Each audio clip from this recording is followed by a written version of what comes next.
It's recording. Let's get the old. Oh, this one. Can you please tell us when? I will be starting the recording from here. Duval, miss you. Yeah, we miss you, Captain Duval. Captain. Sorry? Well, I was going to say his real name, but then you called him by Duval, and I was like, hang on, I'm not allowed to say his name, but I think it's only going to be Cam that really listens to this anyway, let's face it. Hi, Cam. Love you, Cam. Alright, well, we'll make a start then. I like to do this. Who can remember where we sort of left off and what has brought you to this point? Alrighties. Anybody else want to do it? You can do the paragraph notes. One of these days, someone's gonna go, yes! And I'll be like, awesome. Alright. So... Apparently I have been named captain of the ship, so that's why I got all huffy about, calling Duval captain. I am Captain Satella, because I don't know why I thought of a winery. Might have been the bottle next to me, who knows? You didn't know that one. Okay, we went down to the sleep markets. It was a very unsavory experience. We found the Raj had been visiting the sleep markets, and we felt like, he had a bit of a relationship there with one of the hags. In particular, it was... I now seem to have lost the name. The name. Oh, you mean Precious. Yeah, must Molly. have been. Precious Molly. Must have been. Oh yeah, I got it here. I just didn't, for some reason, capitalize the name Precious Molly. Yeah, which was a masked contact. So that's what we did. We went and had a chat with her while Baron was on his date. That's right. Yeah. Molly was selling us some devils and demons. We declined. She said that right there and the Raj have the understanding. We thought he must have sold his soul to her. We asked about the portal. Apparently the red went down to Avernus and the purple one goes to the Shadowfell. Had a bit of a rest back on the ship, which Baron then did his intimidate thing. So basically like the Baron's muscle. I'm loving it. Yeah, he's like he's better than Muscle, because Muscle actually gets used. He's just like this super scary person that's just like, behave yourself, and they're all like, oh yes, Dad, sorry. It's very good. That is exactly what happened. And then we decided to divide. So we aren't sure how to approach the Raj's place, and we therefore decided, we are still not sure if this is a good or a bad idea, but we're going with it. Divide into two teams: Team Sneaky and Team Not Sneaky. Now I've cast, I believe it was message. Yep, message with Duval, so I was able to stay in contact with him, and he could talk to me, so that during the time. So Team Sneaky went through the back. They went in the back door. Ah, yes, I do remember that. The back door and the front door. That's gang. Right. Up here.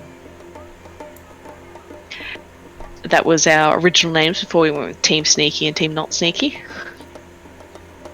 I have to say, Duval did a really good job of breaking and entering there. Like, it's totally inspired me for a rogue character sometimes, an Echo Knight thief that just basically like switches positions with his guy and lets himself in.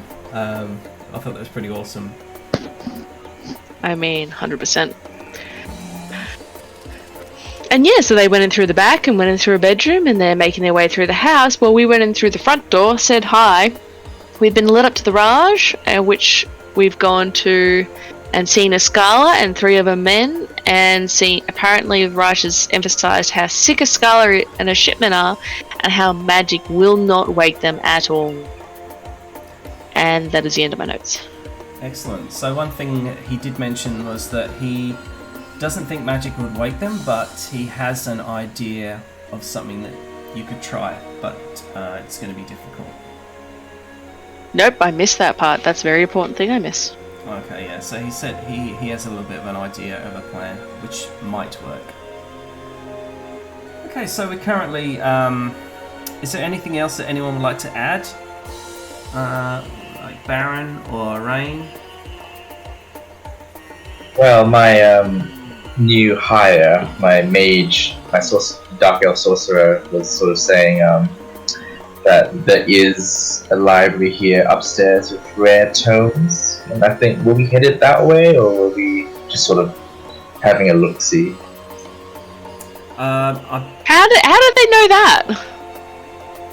They heard rumors, I think. Oh my gosh, I'm glad you're on Team Sneaky. Yeah, she had because she had her own stall. She'd heard a few rumors about the Raj's collection of books and like his library. I haven't quite found where that is yet, but yeah, by all accounts, it's here somewhere. So we can dive into it. Obviously, we've got the party split at the moment. Let's say, Finn, you were. Looks like you're in the other room there where the sailors were resting or sleeping. And obviously, Baron, you're in there sort of craning over a barely conscious Captain Escala. She looks like she's she's sort of very sort of pale and in a comatose state. The Raj Pasha Tafani is standing next to you. Is there anything you would like to do?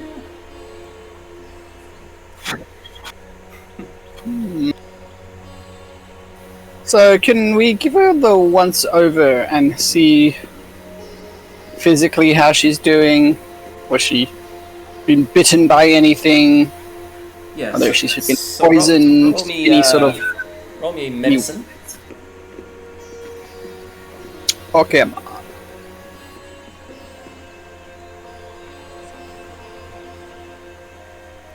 Oh, very nice. A 17 will certainly do it. There's no obvious state of like puncture wounds or any like head trauma like whatsoever. She's very well preserved. If anything, she's probably a bit colder and pallid than she should be, and just something about her is similar to, but not the same as how Duval looked when he was discovered in the Shadowfell. She seems to be withdrawn of colour, and the Raj Pasha, he sort of folds his hands behind his back and shakes his head and says, "So very sad. This year is so very sad." I look him over when he says that. Do I believe he's being sincere, or is he just, like, full of it? Roll me insight. Can I assist or no? Yeah. Never mind. Yeah, you can. I mean, like, a 20's pretty on the money. He does seem to be, like, from what you've seen of this guy, there's the situation that you've encountered is slightly contrast to the person or the character that you've been dealing with in this short time. He seems to be a very portly and jolly, kind of like happy kind of a guy. With that kind of an insight, you can see that there's like a glimmer of sadness and remorse in like someone that would have witnessed something very upsetting. You know how sometimes trauma just sits in the back of somebody's eyes? So even though he seems genuinely very upset about the situation, your psych evaluation of him is that he's had it hard. For a man who's lived such an opulent life, he looks like he's done it hard recently. I just guess I find it a bit weird because, you know, being a a noble, but not even a noble, like an emperor, a king, or whatever you want to call it. Why would he care about some vagabond who washes onto the shores? That's just why I'm struggling to understand why he would care. No, wasn't he descendant of a djinn? Yeah, I think he is a djinn. If he's an Ifrit. Yeah. Either case, as far as I understand, He's a what? He's an Ifriti. He's actually a djinn. He's a genie, but of the fire type. Yeah, so exactly the opposite of me. Sure. That's why I find it hard, because why would an extra-dimensional, elemental creature care anything about, a sea rat who washes who washes on the shore? Like, I mean, cities have plenty of poor people and beggars and sick people. Why would he care about this particular person? That's why I find it weird. Roll me. Ultimately, huge heart. Roll me. I'd say a wisdom. Roll me a wisdom, just a normal wisdom check, if I can think of anything to tie into. Wow. Well, that's a 5. Well, what the reasoning eludes you, but in all the time that you've literally set foot on the shores, no one seems to be upset or starving or really, apart from a few sort of vagabonds here and there. The guards seem very relaxed. Is something you would have sort of noticed, and everyone seems to be quite healthy. You know what I mean? Like it's a healthy city, and I mean, you haven't really asked many questions recently, but from what you've seen, the city seems to be definitely good. Aside from what you could say, the darkness of the Mopmowana sleep markets, the whole rest of the city seems to be doing incredibly well.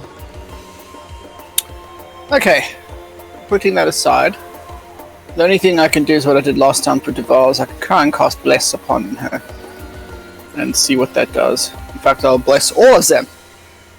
They shall have Papa Legba's blessing. Okay, nice. So I cast the Bless spell on them, which, this is more thematic. I don't think it'll do anything. It gives bonuses to saving throws and attack rolls, but in this particular case.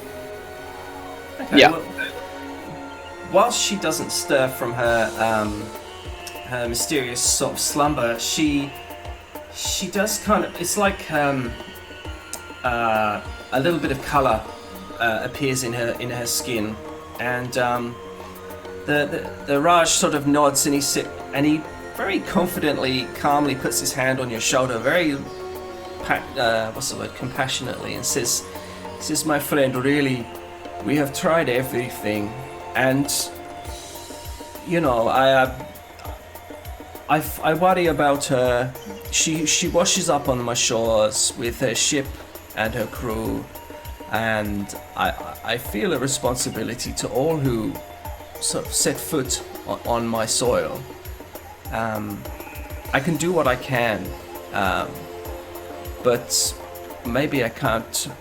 If there's going to be no light at the end of the tunnel, my friend, I don't know what there is left to do."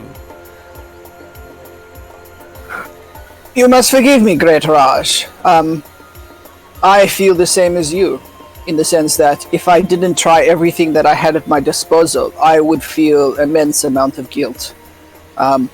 So this is no reflection upon you and all that you have tried, but it is a matter of conscience that I try everything I can. I hope you understand. He nods and puts his hand on his chest and kind of like chuckles for a moment. He says, "Oh, I am no Raj. I am just a humble pasha. I am Pasha Tafani." He says, "Some of the court, they may call me Raj, and really they don't need to. It's humiliating, but I assure you, I'm just a pasha." But he says, I am grateful that you tried. He says, I have perhaps an idea. My people, my race, we have an affiliation towards a certain spell, which we have the ability to perform perhaps with more success than the usual people. And if I need a few components, which are hard to find, and I hope that perhaps with your help, if you were willing, we could locate these components and perhaps generate a wish spell. I believe that a wish spell is powerful magic. Well, that sounds truly amazing. We are at your service. What can we do for you? How would we help in this endeavor? He says, and he looks very grave all of a sudden. He says, I would not want to put you into harm's way. He says, he sort of looks you up and down for a very long time, and he says, I feel that perhaps I can trust you. You chose to come here and take care of your friend Escala. And Pasha Tafani. Yes, my friend. I stand between the candle and the dark, whereas Captain Escala is a candle, just like everybody around us. Every flame is unique. And if a flame goes out, it will never be seen again. No candle is the same. So I choose to stand between the candle and the dark, between that which burns and that which devours and destroys. I am at your service. Like, I'm just gonna Simon this for a minute. He absolutely loves hearing that. He loves the reference to fire and flame, and it sort of really strikes home in his heart. And he says, "Oh, truly, I believe the power of Kosoth channels through you, my friend. I believe in fate, and I believe that fate has brought you here. Perhaps there is something you can help me with. I think I can think of a way where we might all benefit." And just as he's about to speak, two small children come running, bursting past you, Finn, and are playing, and they come running in, and they start hugging and sort of pulling at the robes of the Raj, of the Pasha. And one is a young girl of about maybe 6. You see that she is Fire Ganassi, and the other one is about 12, and he's a boy, and he too is a Fire Ganassi. And the boy is just trying to usher the unruly sort of girl back out the room, because obviously it's some sort of business is happening there. But she's just sort of hanging onto his robes and keeps sort of looking up at you and smiling. She hasn't said anything, but he kind of smiles and puts his hands on their heads, and he says, "Ah, my children." He says, "Are you up to mischief again?" And they sort of laugh and giggle, and they kind of then sort of like the older boy sort of shuffles her out and sort of says, "Sorry, father, I'm sorry, father." And he laughs and he goes, "Ah, not a problem. Go play. Go to the kitchen. Eat my children." And they sort of kind of like make their way back out the corridor, as it were. He says, I apologize. My children, they run wild. It's so difficult to run a kingdom as well as be a father, especially now that their mother is not on the scene." Okay. Well, truly, all children are a blessing. Yes, indeed. Not when they're hungry, though. And he laughs. So, Baron will laugh with them. You'll laugh? Yeah, cool. That's cool. So he goes on to basically explain that, he says, like, "Look, I believe I can trust you." He looks around just to see if there's any sort of, he's obviously a cautious man, and you're aware of the guard, General Vacus. General Vacus has, he's standing outside by the fire, and he's talking to the two sort of children over here. He was the main Afriti guard that brought you in. So he feels, the Pasha looks to you and he says, whilst the fire burns brightly here in the Crimson Court and here in Dukam Wakarab, there is a darkness, he says, and he sort of looks at you to read your face when he says that. How are you sort of reacting? Sorry, Simon, I missed that. What did you say? So he basically says, Dukam Wakarab does very well, and also the Crimson Court, which is the name of the palace.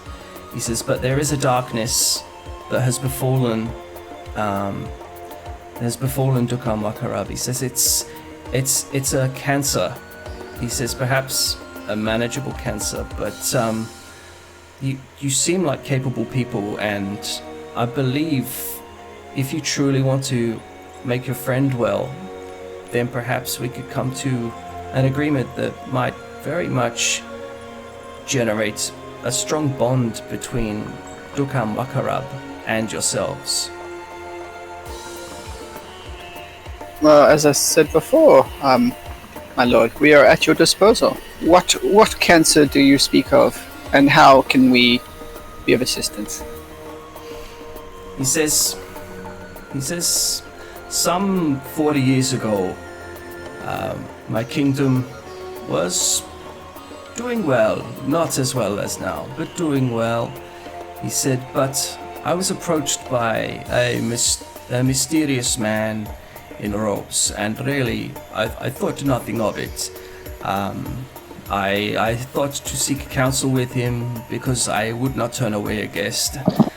He went on to make some very disturbing allegations, and I more foolishly chose to ignore his allegations, and most sadly, not so long after, I lost my wife.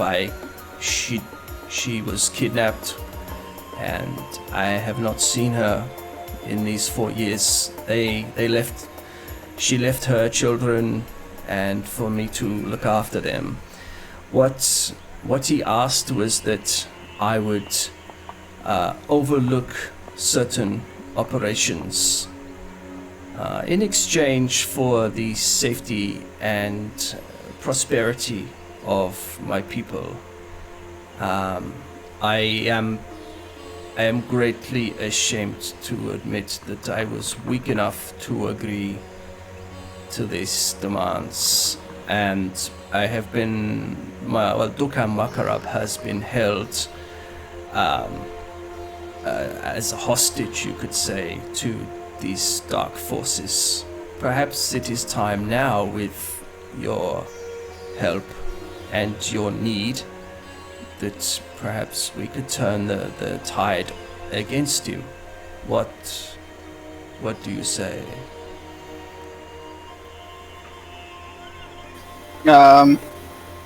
Is Finn hearing all this? She's just the other side of the door, so yeah, he's got a big booming voice, so even Dorfel would be listening. Yeah, Dorfel's not a fan of pirates. He's definitely involved with this. Dorfel! Hey, buddy! Hey, I didn't want to interrupt you. You're on a roll. Yeah, I was just doing a massive bit of story filler, so you guys had some direction. Awesome. Thank you. Loving it. Oh. Yeah, so... Yeah, sorry I'm late. No, that's okay. That's good. I'm glad you're here. That's really fantastic. So me too. The Pasha Tafani has revealed to you that he's obviously only referred to as Raj Pasha by his what's the word? People, for want of a better word. And Raj means king, and Pasha means mayor. So it would be very difficult to be a Raj Pasha, but you get the impression that perhaps it's like king of mayors. He's a happy-go-lucky kind of a guy, very jolly, with a little bit of a obviously sadness behind his eyes. He's explained that some 3 or 4 years ago, he lost his wife, who was, he assumes is kidnapped. I'll just summarize now. He's obviously left to look after the kingdom, look after his children, and believes that he knows the answer to revive Escala would be a wish spell, of which he suggests that seeking out the source of the person that's threatening him and who is like running the Mopmowana sleep markets might be beneficial to all. Let's see, what else can I say? Because he does trust you, it's because you've been basically schmoozing with him instead of being bristly. He says my palace, my mahal, he says is another name for palace. He says my mahal is here at your disposal. Feel free to, if you find a room, stay. I have a lot of guests always, but if you find a room, you can rest here for as long as you wish. He says, I only hope that you have not, your presence here does not generate too much commotion. He says, I believe with, he says, to the south, 2 days journey through the Sea of Shards, which is something Rain you would have heard of before, and I think the rest of you have heard. He says, if you travel through the dangerous Sea of Shards, you'll make your way to the necropolis, he says, and there, he says, I've sent many of my men there, and none have returned, and the ones that do not seem to survive more than a day.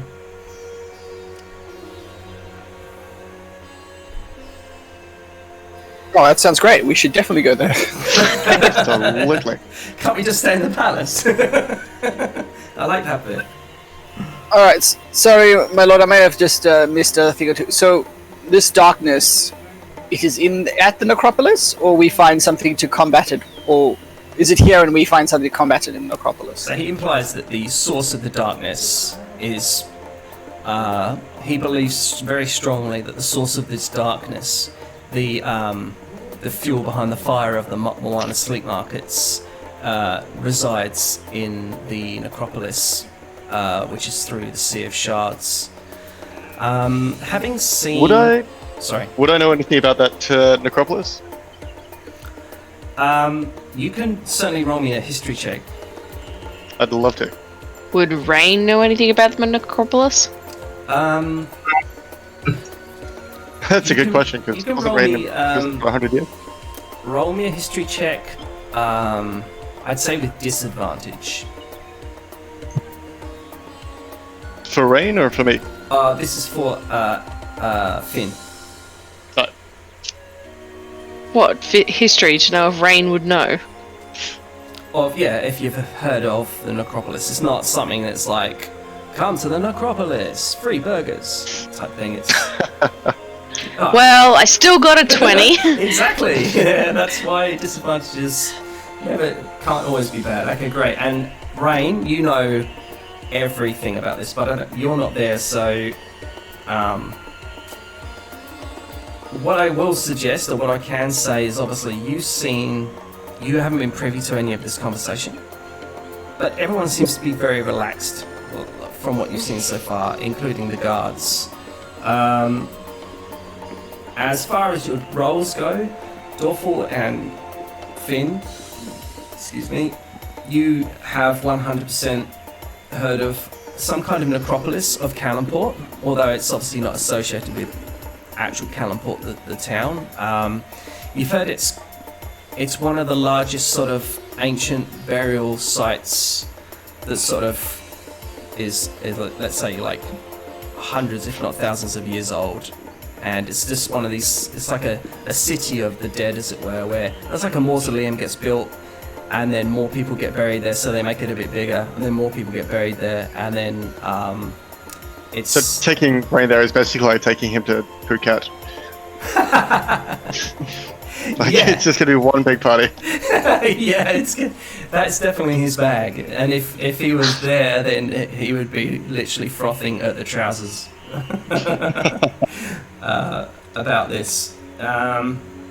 So yeah, I'd say Finn, you would have heard of it through like pub Travels? talk. Yeah, through your travels. That it was things like Tomb Raiders and that sort of thing, or like grave robbers and the like. They're like, oh, you know, the riches and the dangers of the Dukan Wakarab necropolis, which is a mouthful.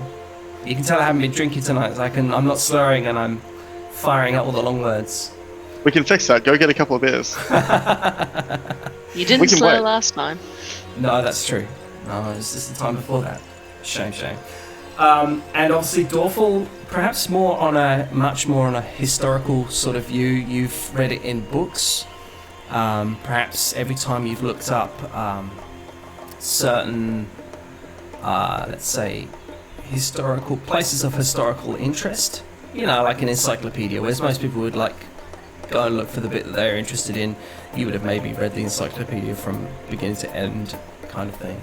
And it's a place that sort of interested you, but you would have forgotten about until now, if that makes sense. Now you remember.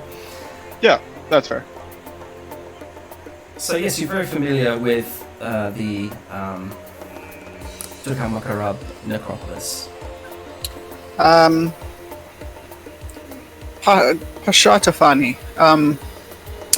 We also have some other companions around.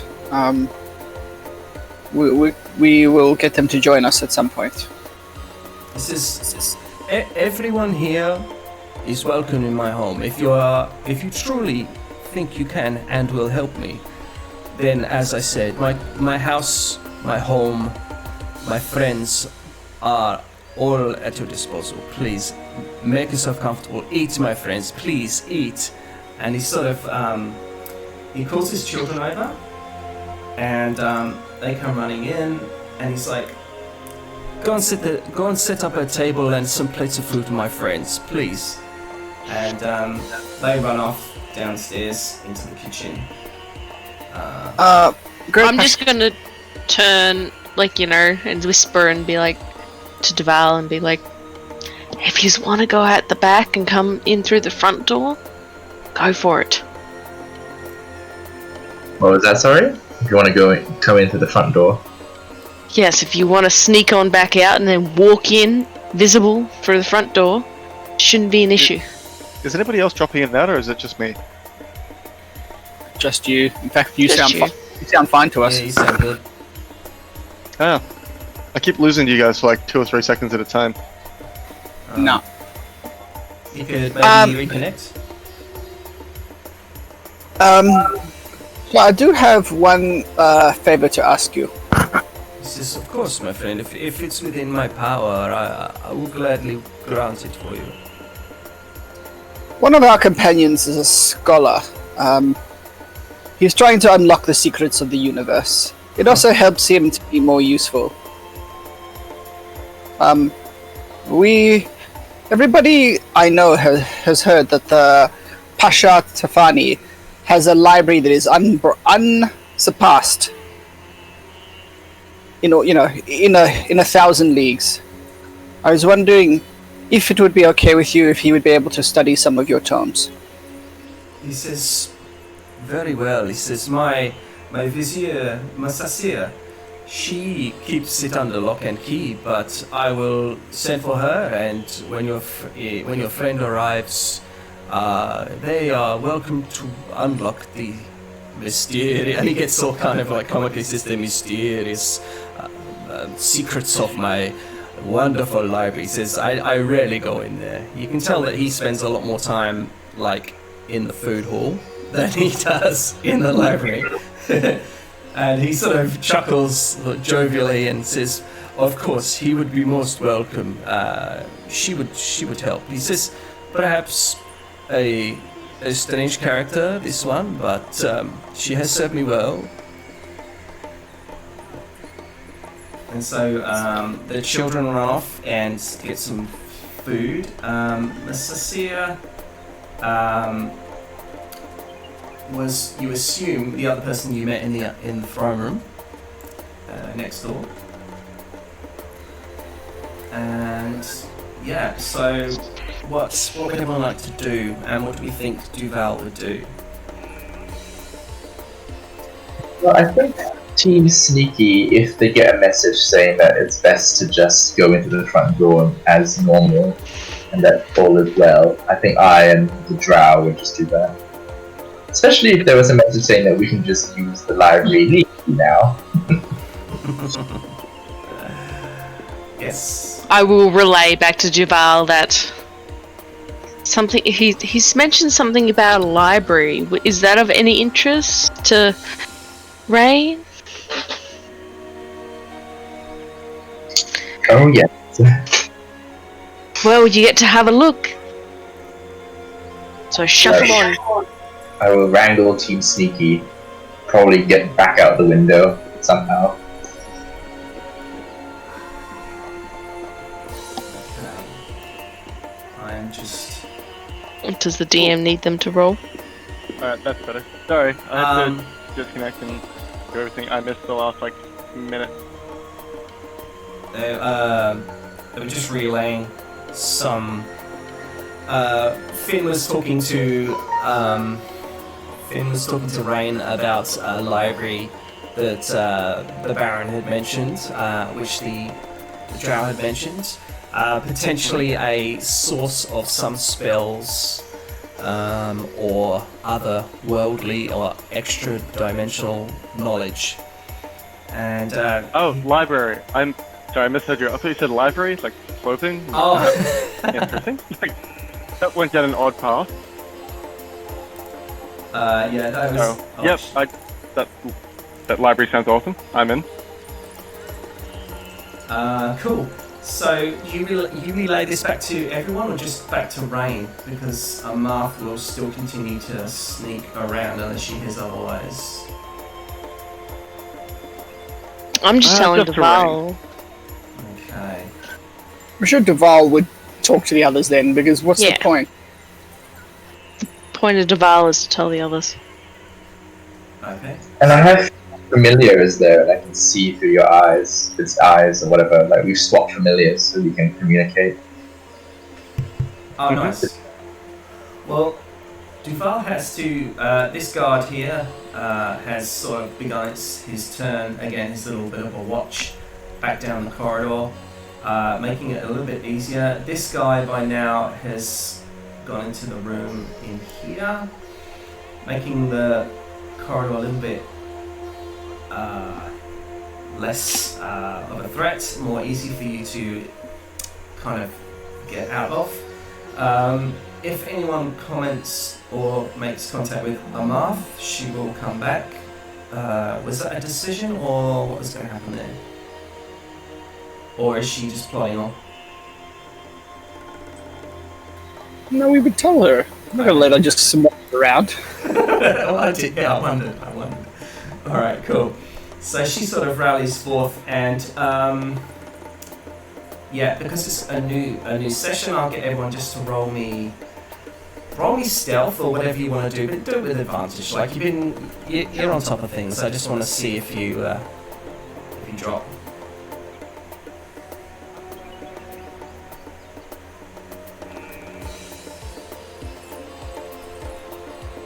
What? I muted you. What are you doing? No, I disconnected my laptop from my headset, and then connected Discord through my phone to my headset, and then the conversation started playing through the speakers across the room. Huh, that's weird. So now I can hear you guys through the headset, but then the Roll20 noises are coming through the fucking speakers. Is it working for you, or is it not so good? No, it's not, like, you're not dropping in that anymore. That's the main thing. I won't hear the bloop sound whenever you roll a dice anymore, but oh well, I'll live. And I don't know if I'll be able to get the music going at the same time because I can barely get your voices going functionally. So. Okay, so as you guys begin to start to make your way. I'd say Amarth gets to about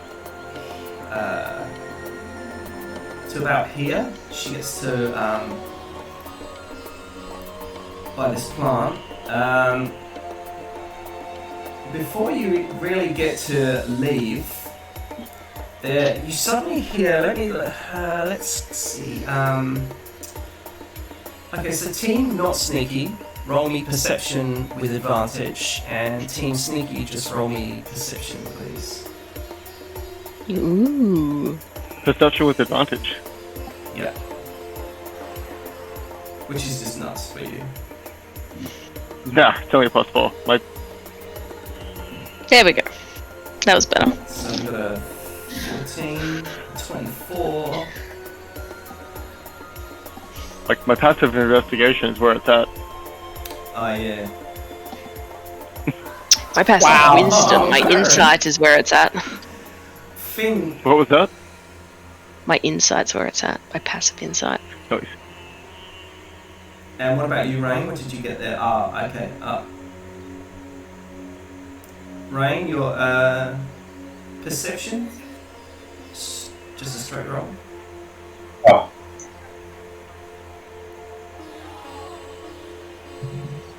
Shall Qualdrin make one as well? Yeah. Oh, she's advantage, I think. Cauldron. Is she a witch's cauldron? Ooh, nat 20. Whoa, okay, very nice. So Rain and Finn, over the sounds of like the camels, what do they make? Mooring? Over the sound of the camel noises and people having fun, on the wind you hear the sound of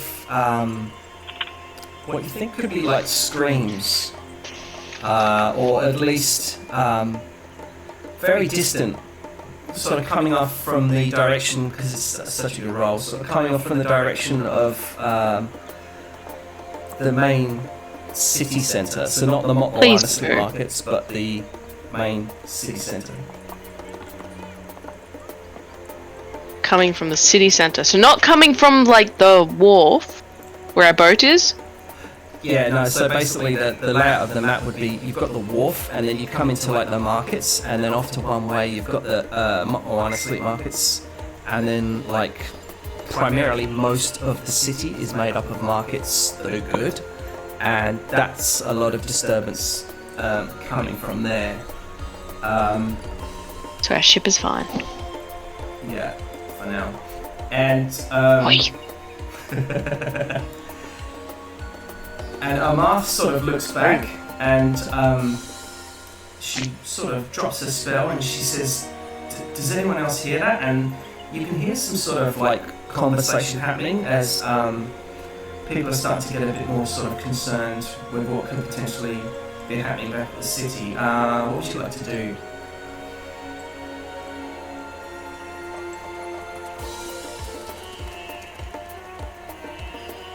Sorry, who are you asking? Well, just generally the group. There's, like I say, there's a bit of a disturbance. What we'll say is, let me just go to the other map. For those of you like Finn, you see General Ivacus leaning and looking somewhat concerned out, looking out this way, at the top part of the castle, and he's trying to make out what's sort of happening. Musasia, she makes her way to the hallway, and she gestures to General Abaka. She says, "Go and see what the problem is. Take a few men and see what the problem is." So then General Abacus leaves with a few of the guards. I would just like to whisper to Deval to talk to Rain and say, General's coming out, can have your imp follow him. I mean, I'd say to Baron, but Baron's in the room still with Thrash. Could be a bit orcs. Yeah, so I'm gonna like sort of, send it to Deval to send to Rain, to talk to Rain. fantastic. Chinese So, whispers. Musasia makes her way down to the sort of lower level, and sort of it just seems to be reading the room as it were, like reading the palace. She stands. I'm going to put her right in the centre as well. She's standing right in the centre and sort of looking around to see if anyone's around that she can boss around, basically. What you notice about, let's say Duval, what Duval would notice about Musasia is that she is robed, and anyone's basically seen her because it's not like she's hiding, but she's basically robed in like thick midnight blue robes that literally trail to the floor, and they cover pretty much all of her skin, and there's a very fine, quite sort of obscuring veil that blocks her face. In fact, I think I even uploaded a photo of what she looked like. I may even have done that. Just see that. What is going on? I'm confused. There's just basically a bit of commotion coming from the city, but you don't know what yet. And Musasia, who is the vizier of the Rajpashah, has sort of come downstairs and made herself known. She's sort of ambling around, so it might be a good time for any questions or what have you to be fired at her, whilst the guards are running out of the room. Team Sneaky reconvene with the party. Yeah, you guys are meant to be going in the back door so you can come through the front. Or Or if you're visible, you could just like walk out the front door and knock. You're supposed to come to the front door, I think is what you said. Yeah, we came around the back. We're gonna go around the Just kind of back. show up next to us and be like, yeah, we were here the whole time. So, who are we supposed to ask questions to? Well, only that if you want access to the library, you need to speak to Musasia. Otherwise, she's not really the safety of the palace, but she's looking slightly concerned. Alright, so go up to her. I've heard that you are the greats of the library. You've gone downstairs to talk to her? Sure. She says, you auntie. She says, well met, sir. And she has a sort of a very sort of thick accent, which I'm not going to do. I can't do female ones. And she says, oh, you have heard of the library. I heard that you were talking to the Raj. Roll me an insight real quick. Sure. I can do it, but it won't be quick. No. Sorry. I'm gonna have to do my rolls on the table for now because I tried to reset and now my computer's preparing to configure Windows, which doesn't look good. Oh dear. That sounds lengthy. Windows. I'm gonna pull my work laptop out to play from that. Ugh. Awesome. It's like one of the other games I'm in. We always play in person, and my work laptop is like a third of the size of my. Three times the size of my. My laptop is much smaller. I use that one, so I already installed everything except for Discord, which I don't think I can do. That's fine. I'm using it through my phone at the moment anyway. Can tell. Okay, so you all asked me for an insight, it's a 14. Okay. With an insight, you get the impression that she has been privy to your whole conversation, even though she hasn't been there. Maybe through one means or another, she's been privy to your whole conversation. She says, she said, I had suspected as much. She says, really only myself that goes in there, but what particularly were you looking for? It is not for me to say. A couple of my companions are the scholarly type. They try to unlock the various secrets of the universe. And those secrets help them in their chosen professions. And that helps us, because sometimes knowledge can help you overcome foes and odds that you could not before. And they are great scholars in their own right. So it helps us. Since we've been told that your collection that you manage is so great, surely knowledge is meant to be shared, and this knowledge might be able to help us on our joint endeavor with your great lord. She says, I had assumed that perhaps and she goes to say Raj Bashar, but she says perhaps Pasha Tafani would eventually hire someone to deal with the threat in the necropolis. And she says, very well, she says, who am I to stop you from arming yourself with the power of knowledge? There is no greater power, sir. And I bow to her and I say, well, you know, the charge that you have is so great and we appreciate your help. Thank you. Okay, so she will escort you and anyone else. She'll slowly walk up to the library. The library of which is upstairs. And where did I put it? I've got to find fucking thing. But yeah, it's basically here we are. It's this room here. So it looks small on the map, but I'll quickly reveal it.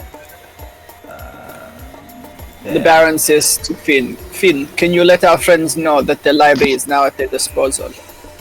I drop invisibility like next to the Baron and just be like, nicely done, Baron.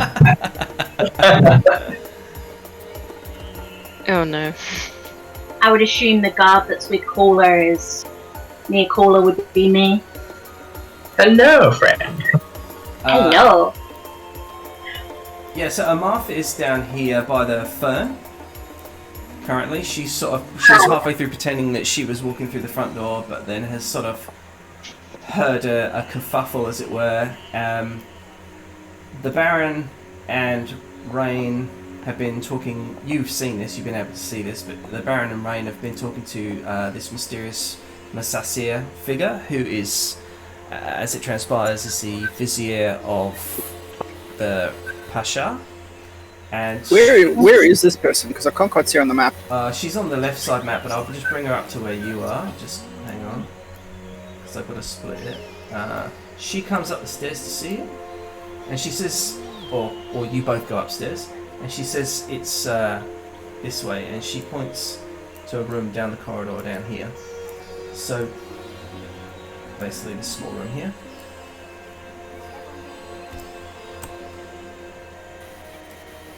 And obviously, you guys can make your way in there. Rain, I'm assuming you're joining with your ward. Yep. I suppose Duval, Rain, and Qualandrin will join the team, introducing themselves. They go up the staircase as the party seems to have just doubled in size. So, when you talk with Masasir,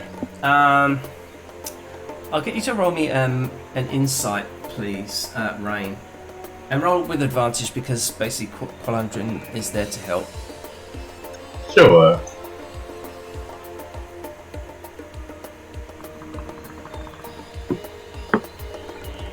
Ooh, 19. Very nice. Right. Whilst she's extremely well covered, once she notices you, very rarely do her eyes leave your sight. Like they're always on you. And it's almost she talks out the side of her mouth when it takes a lot for her to turn and look and talk to the Baron. And she says, "Oh, and who is this?" to the Baron, and sort of gestures to Rain and Qualandrin. Let me introduce you to two scholars, who I am proud to call party members, associates, and friends. And actually, let them introduce themselves. I do not do them the justice. I bow deeply and go, "Thank you, Baron, and thank you, Madam Vizier. I am Raina Van, wizard and a friend of this team. Yes, I have heard it on good account that your library is, as the Baron said, resplendent and quite unmatched. I look forward to perusing it, and I will be happy to share anything that I might be able to contribute. He shrugs amiably. Okay, well, as she escorts you down the corridor, she's obviously not one for conversation, but you get the impression that she's doing it, but it's more out of duty than that she actually wants to share this information with you. So she's dragging her heels somewhat, and again, like I say, she can't keep her sort of eyes off of you, and they're scrutinising you and your ward as well. As you make your way into the library, it almost seems to be like a broom cupboard. It's tiny on the outside, but as she sort of opens it up, through some wondrous magics, it's like a TARDIS. It's like opens up into this really very big, elaborate library. There's rows and rows of bookshelves, and she says, "This is the majority," she says. "Otherwise, I will have to start summoning portals for the rest. What exactly were you in search for?" Oh, anything that was sort of any kind of arcane lore or history, if there are spells or anything that might help us deal with the issue of the patrons of the sleep market. Or we find ourselves a bit disadvantaged when it comes to knowledge of those sorts of planes and that sort of magic. She nods and she says, "Sorry." And any information or rumors, legends of the necropolis and its denizens, rulers. And the Sea of Shards, if we be forewarned about any dangers there. Or any plans or schematics for seafaring equipment, or weapons or armors or constructs. Okay, so let's just say you do anyone that's going in there, roll me investigation. And Qualendria. Yeah. Is Jess a character with us? Jess is with us, I Uncle rolled Jess? 24. Yeah. 24, very nice. Thank you. But for some reason, it's rolled in the wrong campaign as demand under Dorfel, which is weird. Oh. Yeah. Have you got a second thing open up? Like, have you got that open up somewhere? I've been trying to reopen everything again because the thing finished, so it looks like it's opened the Iron Bear campaign and... Yeah, just close the Iron Bear. You need to close it. Otherwise, it'll roll. If you roll on Roll20, it will roll on every open campaign, regardless of which one you actually have as open. As the Oh, right. Oh my god, I That's love good it. to Priorities in life. Yep. Alright. Well, I got a 24, so I'm gonna... Unless I roll again because it was the wrong campaign. DM score. Okay, so you got a 24. So, Yep. Dorfel, particularly you, as you're sort of looking around, you discover these old schematics, like in books. There's like all these books, and I think everyone that's fully into the arcane wouldn't have really looked at them. And you kind of get the impression that even perhaps Musasir hasn't approached that side of the library like yet. And you're going through, and just as you open one of the pages, the book seems to have a few pages missing, and then suddenly they're like folded in half, and what you discover is it seems to be like the plans for something. And as you sort of get one page, it doesn't make much sense, and you get the other page and it doesn't make much sense, and then you sort of move them around, and then suddenly you sort of realise that this could perhaps be like the schematics for either something like a robot, or perhaps some kind of mechanized sort of suit of like armor.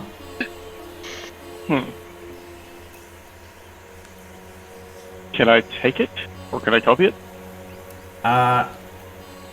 you can. She's basically not looking at you. She is all about looking at Rain. So you can do me a sleight of hand check. Let's say with advantage.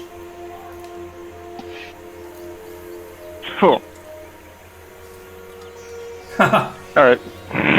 Yeah.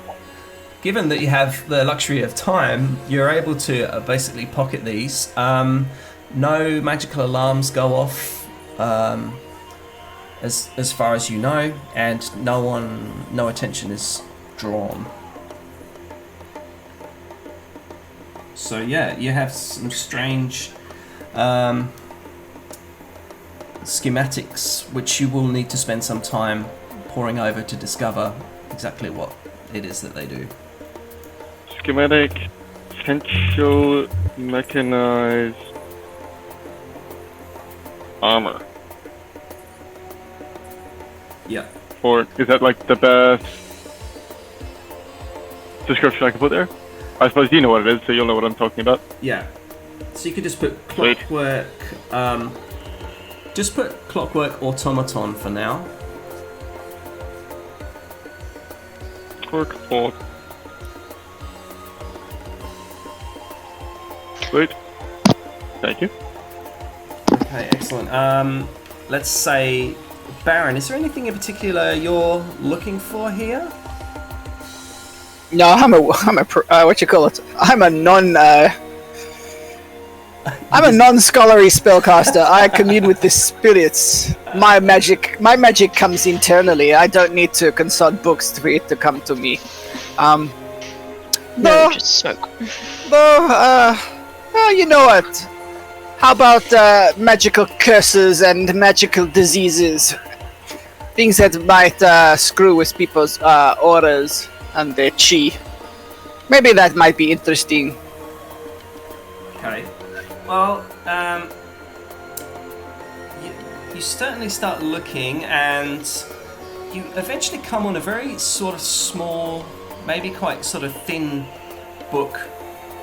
In particular, it's called Studies of Papa Legba, and Woohoo! literally, Woohoo! Woohoo! I mean, I don't know too much about Papa Legba, but what I'm going to say is that his kind of religious doctrines are basically shit doesn't really get written down. You kind of very much get picked by Papa Legba and almost like chosen by him. So for someone to have committed something to page is perhaps slightly heresy, but at the same time there's some very interesting like articles and notification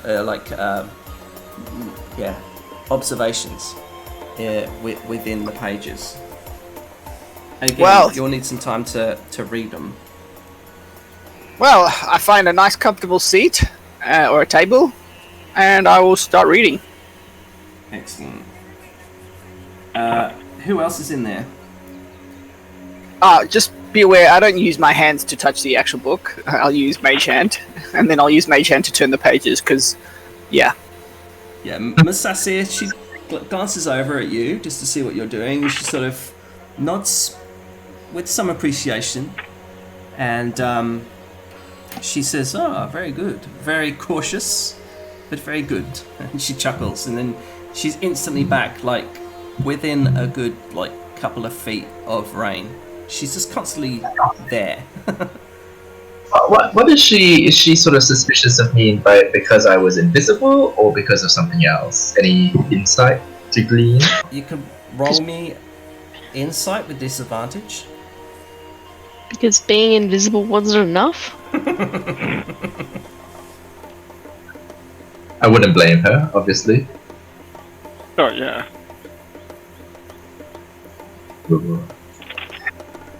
A 6. Okay. You basically, it's enough for it to be noticeable. It isn't enough for it to be too uncomfortable. And you summarize that perhaps she's just what's the word? Picked you out as perhaps someone that, you know, be it correct or incorrect, as someone that could maybe sort of steal something, or, you know, like, she's just monitoring you. I think that's all I can safely say is she's just monitoring you.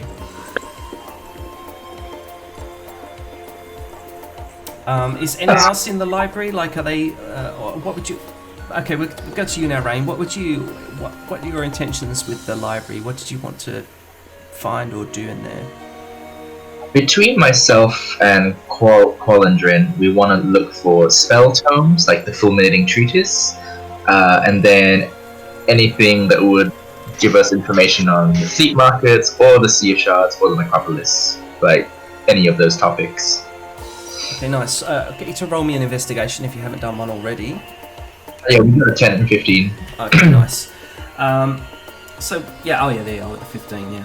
So, basically, whilst it doesn't jump out at you, because it's an extensive library, you do find some, let's start from, okay, so the Sea of Shards.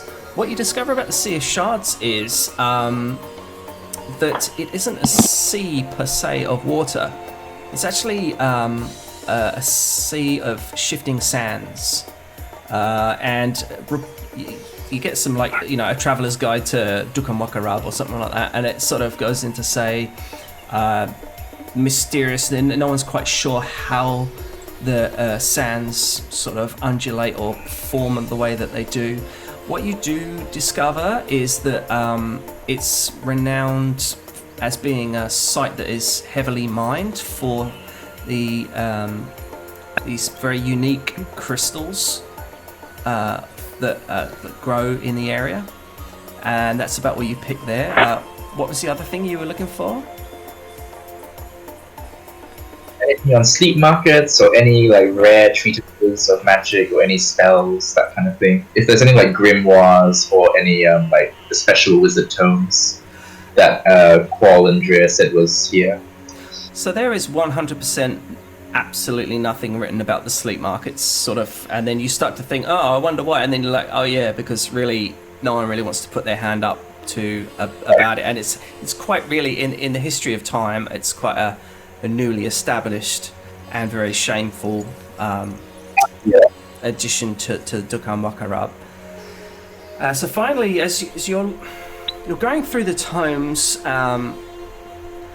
there's all these really elaborate, like like for you, Rain, very inviting books. There's like books bound in human skin, and there's books bound in devil skin, and even peculiar covers that you could never even sort of make out. Books that look like they're there, but you got to pick it out, and it's just not on this material plane. It's your hand just passes through them. It's like you're like a kid in a candy shop, and then eventually, you're just about to walk away from one of the shelves, and you notice a small book. Like, it's kind of like a grey kind of coloured book, but it's not on any of the shelves. You just see a corner poking out from underneath the very bottom of the bookshelf.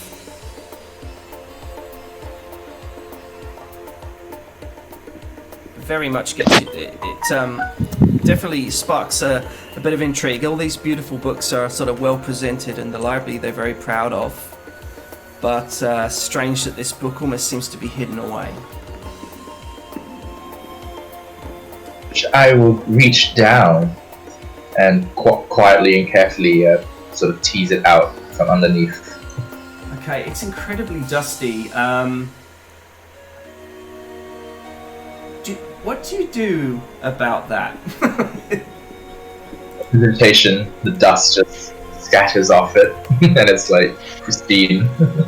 So this like book-shaped oblong of dust just basically drops to the floor and disperses into the hot air of the palace, revealing a very pristine but antiquated-looking book, which I will just share for you here and in the chat. You get the impression that this prize has been long overlooked. I'll share it in the Ring of Bones chat here as well. Ooh. Surprise.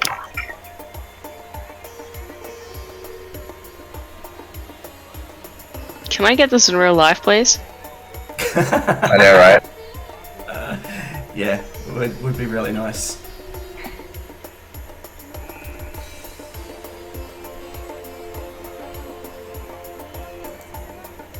Oh, fuck me, it's a time of clear thought. I'm right, but why that response? Oh yeah, they're pretty cool, pretty rare, pretty powerful.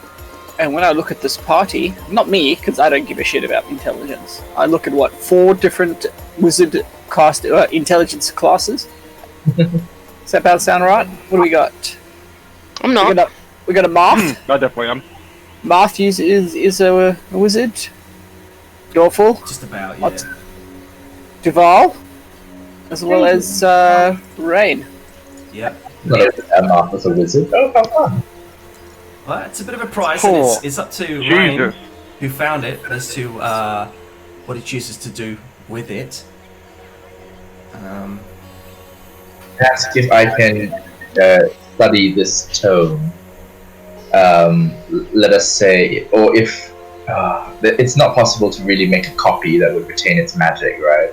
That's right. You could write it down page for page, but it wouldn't retain its magic. Well, I know what you're going to do for the next 2 days. Don't even rest, just read it. Even if you get a level of exhaustion, just read that sucker. I guess so. I mean, Jin lived for like, I don't know, ever. So, you know, what's a century to them?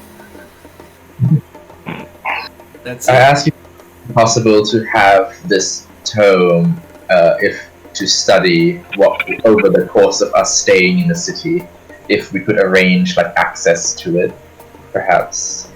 Since I assume they don't want to lend it out, it would be great if I could borrow it and physically remove it. But if not, I am happy to just like report back here and sort of study it in my own time. Rain, my advice for you is just camp here and don't leave. Like getting hold of this is really hard. There is a disturbance in the city. And I don't know how much time we have. But yes, if possible, if we have the time, I would like to spend the next 2 days here looking at it. Dear morning. Okay, so basically, Musasir is sort of not paying much attention to the book and just basically looking at your face, Rain. Not in, like, I can't think of a proper way of saying it, but like, that sounds way creepy, and I don't mean in a creepy way, but she's not really paying attention to what you're doing. She's more paying attention to maybe who you are at this stage, you get the impression. And she says, very well, she says, the mighty Raj Pasha, he's granted you the full access to the library, and if there's a book of interest that you think will help in this in his plight, then by all means, roll me an insight again. I know it's a lot of insight tonight, but it's the dice. Who's rolling an insight? Everyone? I guess it's Dorful, the Baron, and Rain.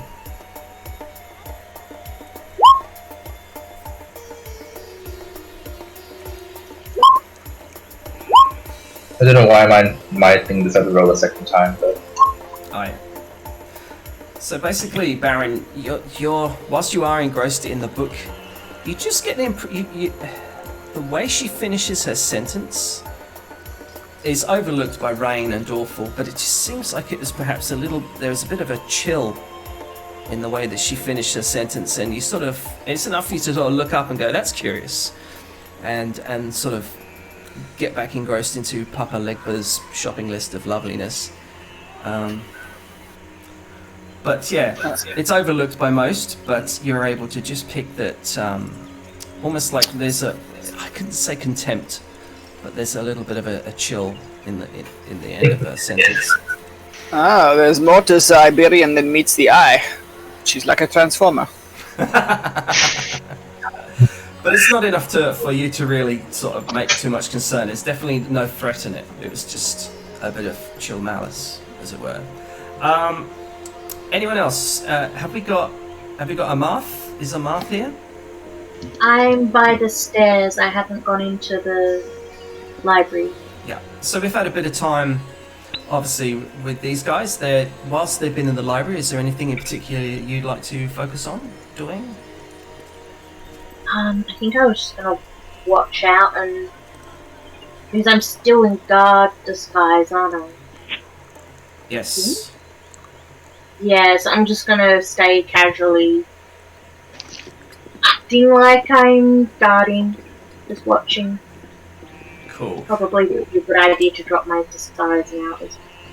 So, Jess, what I'll ask you to do, unless you know, there's 2 dice I asked you to roll last session. Do you still have that written down or know what they are? Otherwise, just roll me 2 more d20. Yeah, I've got them down still. Okay, excellent. That's cool. They'll come in handy potentially down the line. Finn, whilst this is happening, where are you, and is there anything particular you'd like to do? I was chilling out in the hall. To be honest, I'm vaguely... no, I can't hear anything, so where was the kitchen again? Well, in this time, you can roll me another perception. Really? You sure you want me to do that? Well, you're upstairs, so you still, are unaware of really anything too untoward. If you're in the kitchen, you are definitely being looked after the most maternal Where's the cook kitchen? hands. The kitchen, let me just ping it, is just where the kids are, up here. So, Can't see that, my dear sir. on the left-hand map, downstairs. Cool. Let me just reveal it. Please. You'll basically have access to this and this, and if you're going in there, the kids are being well fed and looked after in the kitchen up here. I'm in the kitchen, stocking up on some food and supplies. Yes, mate, I love it. Just having a casual chat with the children. Okay, well, they're just playing around and giggling. What you notice is that the older brother is starting to throw fire at baking flour at that's a big Change difference. that. At the daughter, at the Raj's daughter, and they're mucking and larking around, as it were. Okay. As this is happening, Duval, being the sort of loner, as it were, he's obviously hung around outside the library, but he hasn't gone in. Well, he has gone in. He's had a bit of a look around. He suddenly just walks out. He says, "Listen," and makes his way back into the corridor again. I'll get everyone now to roll me a perception with advantage.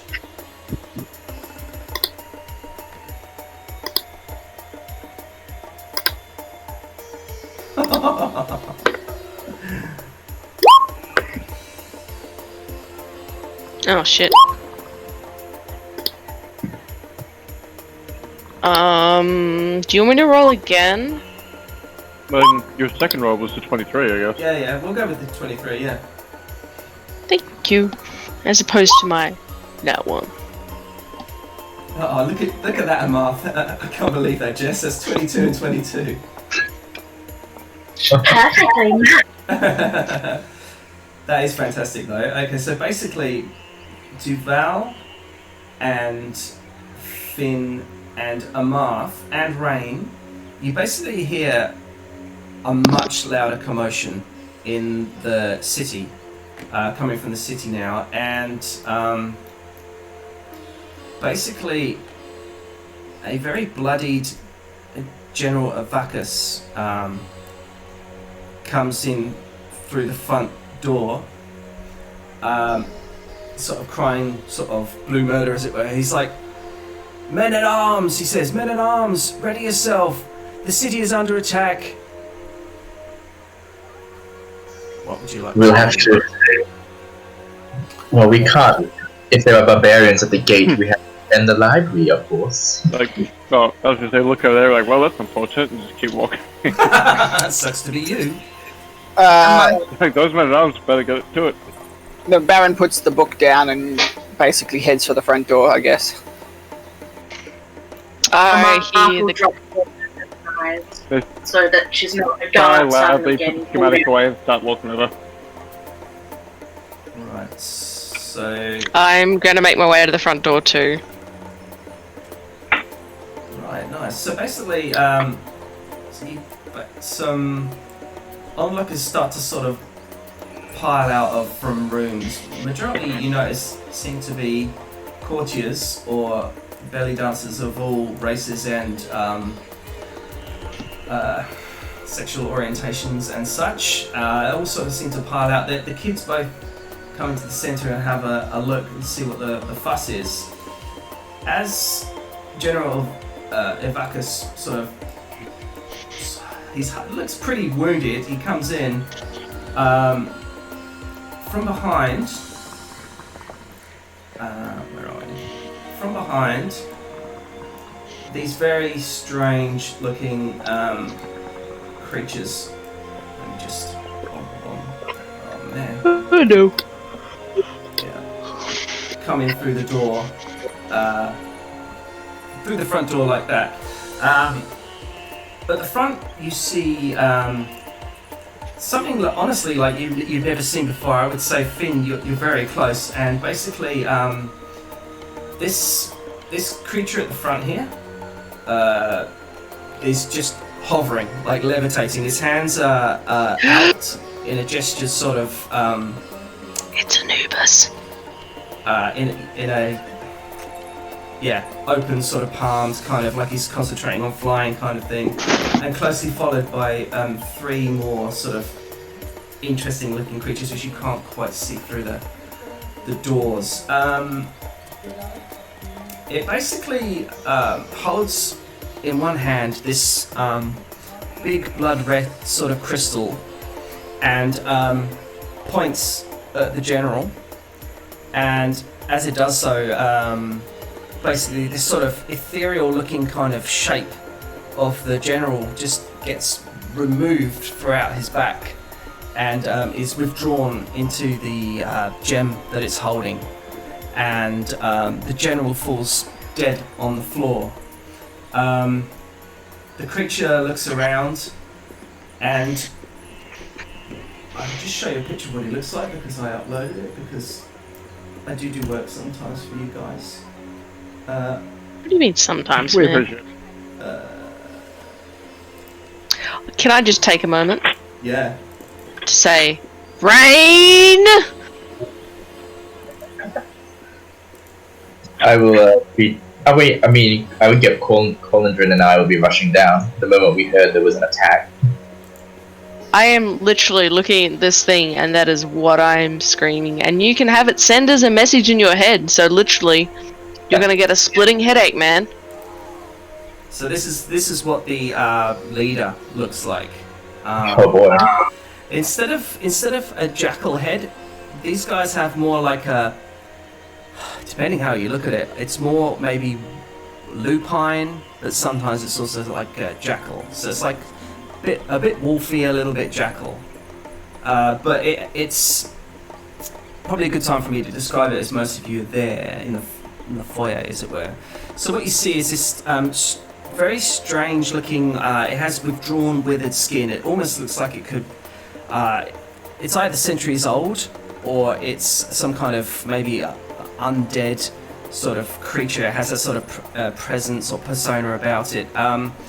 Its mouth is open with all these razor sharp, like smiling kind of teeth. The red eyes glow bright red, and out of the tear ducts, it constantly is a stream of gold, and it has like gold carvings, you could say, into its skin, and seems to have some, for want of a better word, Egyptian sort of look to it. And like I say, in one hand, in its right hand, it holds a red gem, and in its left hand, it holds sort of open as it's hovering in. behind are these sort of more scavenging, kind of cackling and gibbering creatures. You can definitely all now hear a commotion in coming from the city, and you assume that the city's under attack somehow. Basically, just it calls out in your mind, so everyone can hear. It says, "Where is the Raj? Sorry, where is Pasha Tafani? He has a lot to answer for." And it sort of booms in your heads. I want to do. I don't know. I'd call it a reaction, but it's a spell. But it's not a reaction spell. Well, you have invaded his house and killed his servants. That is not the way of somebody who looks for information like a gentleman. He basically chooses to turn his head to you, and with his left hand holds out this very long, sort of like claw-like finger, and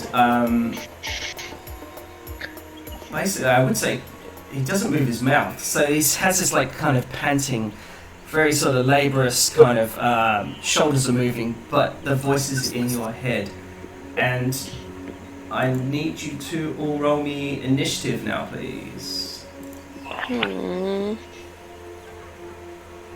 Oh shit. Shit, so hang on, let me just call up the doodad. Oh no. Oh well, you have to re-roll now. I have 43 hit points, and I get 8 from you at some point. Is that still accurate? It lasts 8 hours, so yes. Fantastic. Okay. We're just gonna say yes. It is. Right, why do I get to reroll? You don't. She was trying to be Oh. nice. She's trying to be smart. Damn. You should roll it anyway and then change it to a 4. Oh, yep. God damn. Yeah, see. Of course.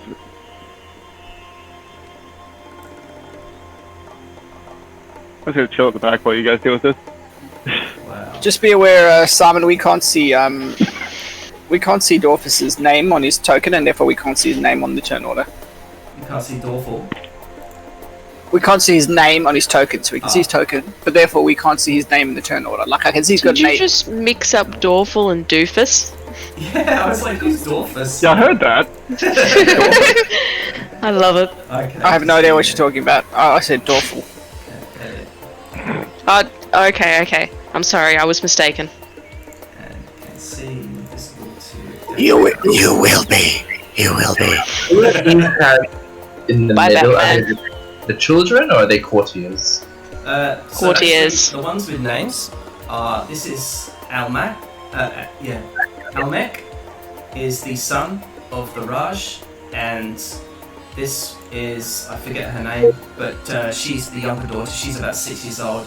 She is beginning to, because we're going into initiative, she's beginning to scream bloody murder. Let's get rid of this guy so we can see what's happening. I'll sort out your order. Let's Finn. These guys all act the same. Anyone controlling Cam, or? Yeah, does anyone want to control Cam? Because I've got my hands full here. I can do it if you want. I felt that. I can control the 2 wizards, myself and Waldron. Okay, so I Felt can that in my control soul. Descending. Nice. So basically, what happens now is, as you spoke, Baron Samedi, I need you to make me a I'm gonna find the fucking. Oh yeah. Here we go. I need you to make me a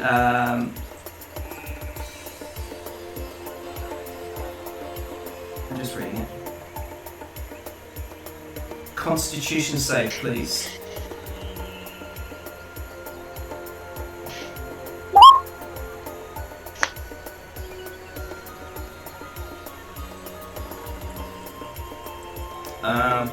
Yeah, this guy. Let me just show you. Casts Finger of Death at you. Jesus. Well, the that should hell, man? that should pretty much kill me. I don't know if it will kill you, but it won't do you any favors. No, it will kill me. It's a Outright. plus 30. Yeah, outright. Oh, 7th level spell. 7th level spell. oh, it is too. All right, it doesn't use that one. It'll be light. Light is Actually, more. no, I stand corrected. I'm getting ahead of myself. It used that on old mate, and that's what the opening thing was. Yeah, sorry, my bad. So that is not as bad as. What do you mean not as bad? Wow. To not kill me, you have to roll an Casually average. just execute one of the players. It's going to cast. Yeah, it casts this on you, which is much more still relevant. So maybe it casts Sphere. I forget. I get advantage to all spells. Oh yeah, nice. Oh, you do, yeah. You aren't kick ass. So Alright, so fear is the yeah. So wisdom save. wisdom save. Alright, so let's There's read like cone as well, so it might hit Dorful and Amar. Does it hit? So I got a 17 and a 20. Very nice. That Yeah, it's a cone, 30 foot. Ooh, that's rough. yeah. So it doesn't. That doesn't even reach the Baron. Darful and a moth, I think. Well, yeah. Like in theory, it would move to the position where it can. That's to say. So yeah, I think it only just about reaches you, Baron. Amarth will be just out of range. So it's going twice before the initiative starts? No, I fucked up when I said that it cast the Finger of Death. So as like a surprise round, it basically drunk the soul of the General Avacus. And then as you spoke, which is technically like another 3 seconds later on, so therefore around, it points its finger at you and casts Sphere. Alright. And I look at him and I go, I was born in fear. It binds me, it molds me. You have no power here. And I actually think, I'm just trying to find the DC for all of this side context. Go back to the desert. Oh yeah, you pass, basically. Yeah. So you succeed, but you feel like its presence really unnerves you, and thanks to your Yuan-Ti sort of blood, the magics that perhaps would have crushed your mind and made you riddled with fear actually makes you stand strong, and that would bring us now into combat. So it's Rain's turn. Alrighty. First thing, I see him shoot a spell off at the Baron, who shakes it off. I whisper to Corlandrin and go, let's get some air between us and these jackal things. And I sort of back up 15 feet or so, telling the children in here to like back away. I go like, children, courtiers, if you can't fight, I really would get away. And then, let's see. I will move further. I will move like 25 feet.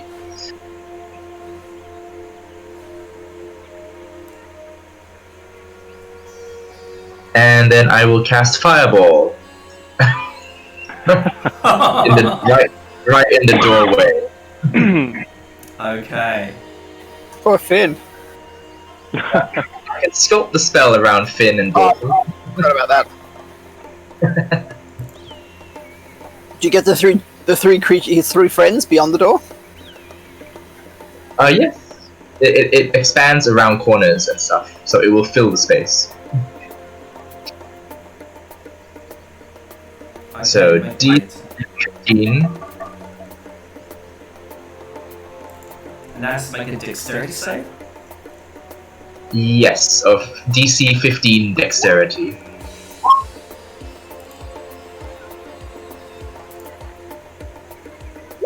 Okay. That was for the child of... Fuck. And this is for the jackals. Wow, okay, wow. So basically, yeah, they both get engulfed in flames. What you do notice is that whilst the jackal wares at the back are absolutely immolated and like cry out and are attacked by the fire, it doesn't do as much damage to this curious jackal-headed leader creature at the front. What's the damage for that? 28 fire damage. 28. Okay, so absolutely whitewashing my ambush. You guys basically. Let me just see. Rain, if you have a counterspell, maybe you want to get a little closer. Well, I don't have counterspell, unfortunately, and I purposely got out of his counterspell range just in case. Okay, so basically you do kill Has it? all of the jackal wares. You know, maybe she doesn't either. Yeah. They're goners. They didn't even make it off the first station. Right. And this guy. He's going to be resistant to it. Yeah. So So yeah, he he looks a little bit damaged, but not horrendously so. Took 7. Well, it's 20, 28, and he's got resistance, so resistance is half damage, isn't it? Yeah, plus he made his save. So 14, half of 14 is 7. Didn't he fail his... Oh no, he did make his save, yeah, my bad. Okay. Yes, 7. Oh, that's... Yeah. I think I wouldn't really worry about the jackal wares if I was you at this stage. Right, so these guys aren't in play, so that would bring us to General Avacus. Dead. Gone. I don't know why he's there. Didn't he get Finger of Death? Yeah. He got fingered. He's going to raise up. He gets up as a zombie tomorrow. Yeah. Amarth, your turn. What do you like to do?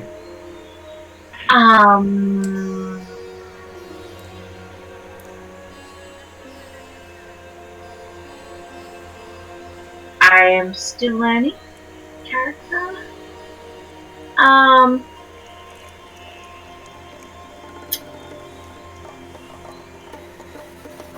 Marth is going to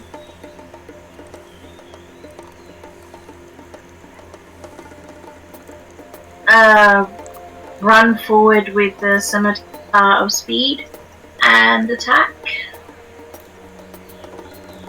Okay, nice one. I'm just going to bring Duval into the fray. He can be coming around the corner. And 3 attacks, Jess. yeah, very nice.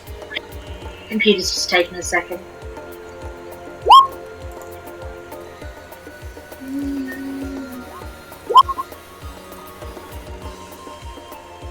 And on the first one that hits, I'm going to use a psionic die. Does armor class 16 hit it?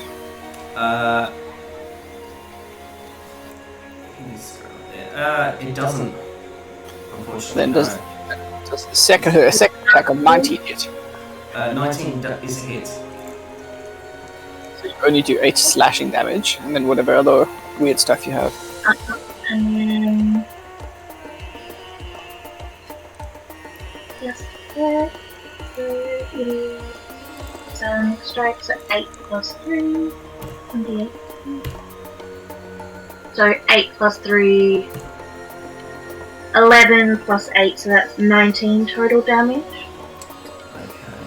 And then my bonus action was to attack again. Do you have like action surge? I do. Yeah, well, Jeez. he cast Finger of Death. I wouldn't be holding back on anything. Okay, so I'll do 3 more attacks. 2 more. Two more. 2 more. 2 more.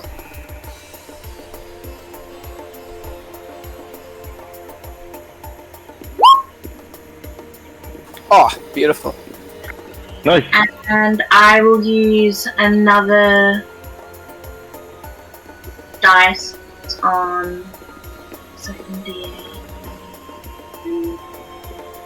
So 6 additional damage. Okay. Whilst your very sharp and magical weapon does hit home, in the combat you've had in the past, and knowing your abilities, it's almost as if the weapon doesn't do quite as much damage as you had expected. It still hurts, but it doesn't do as much damage as you had expected. Oh no. What was that? It's resistant to magical weapons. And apparently either fire or magic. Resistant, magic. resistant to fire. Yeah, so far you've established that Oh, it's resistant to fire, and yeah.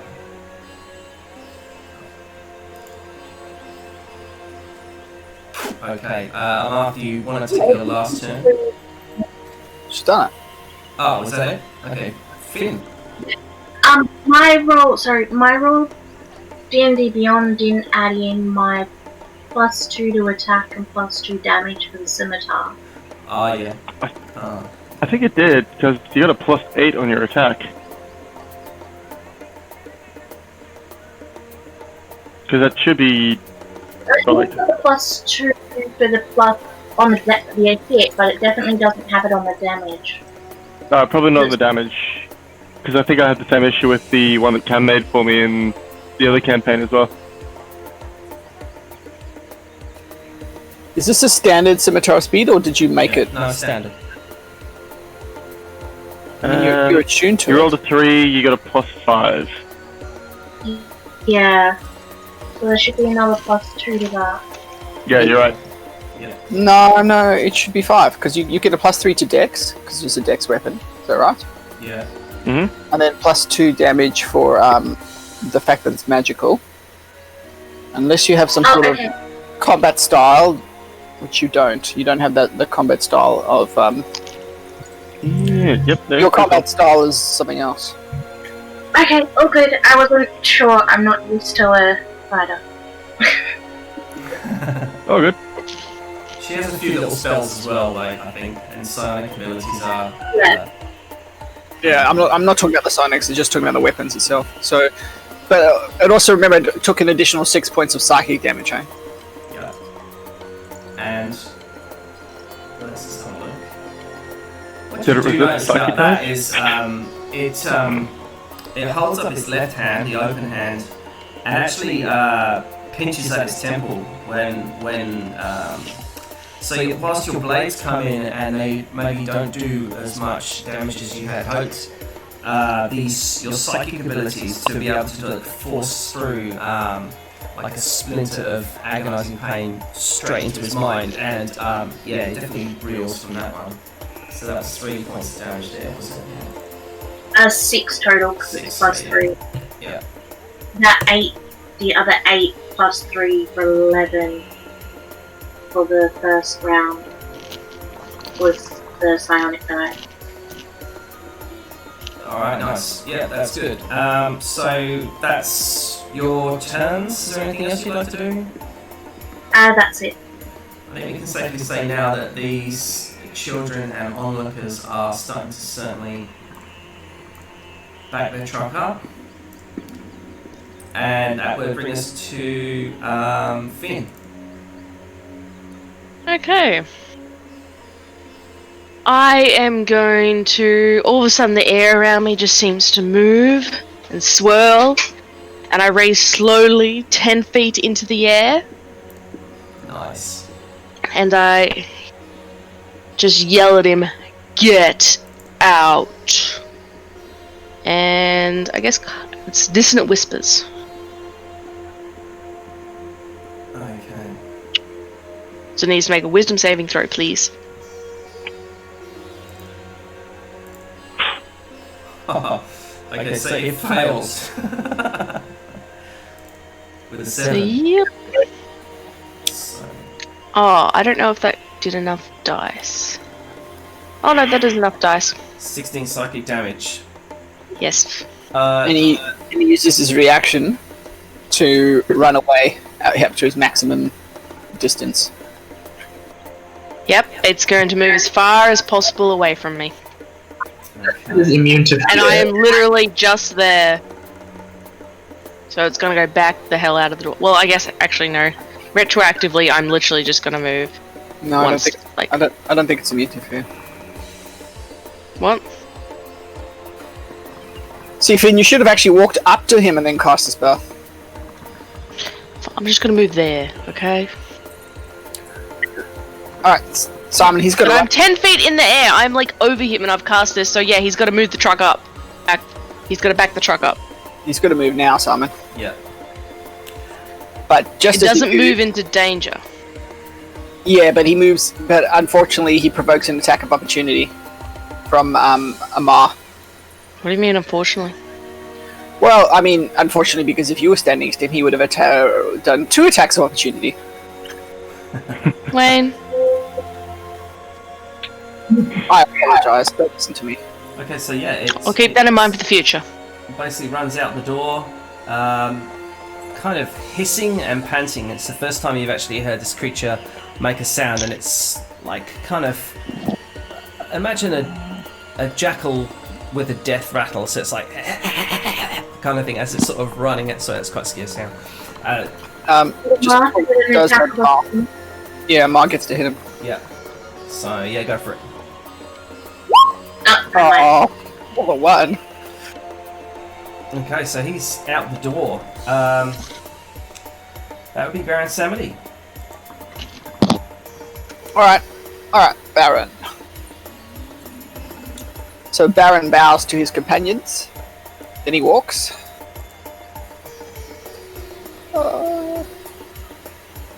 Yep.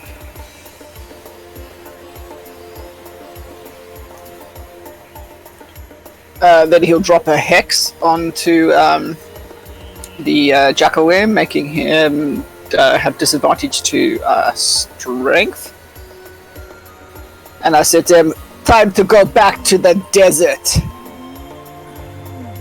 And like I pull like spiritual shadow energy from around me, and I send out a blast to him twice.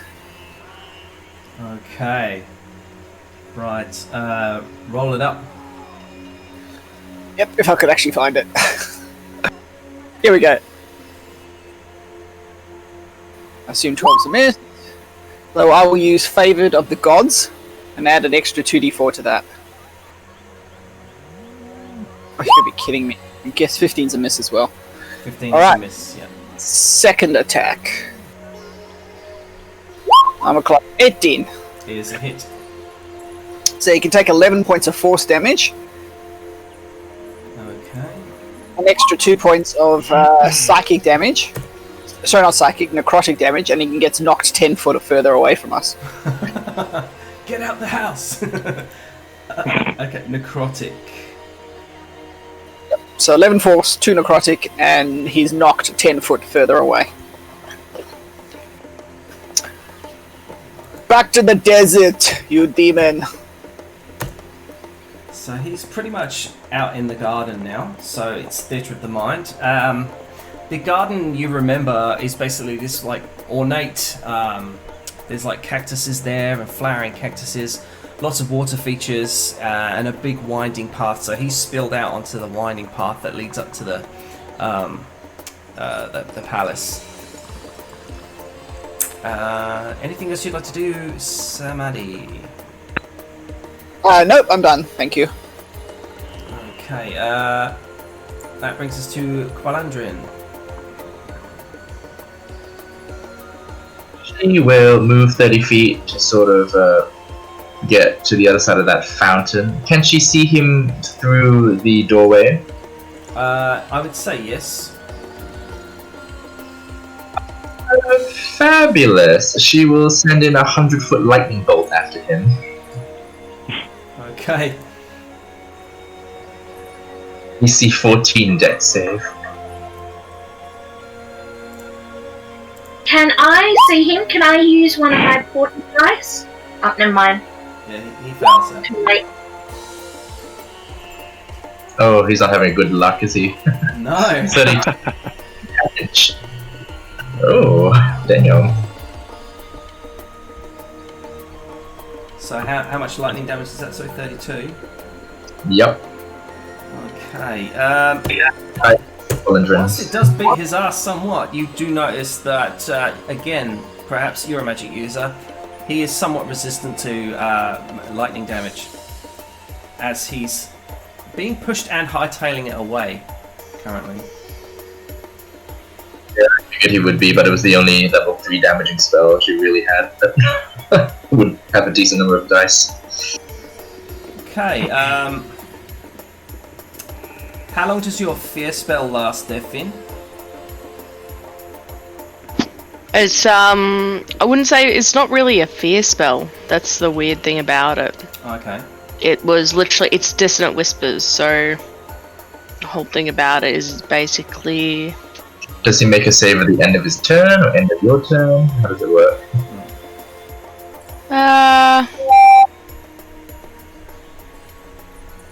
It doesn't say anything about it going like it lasting.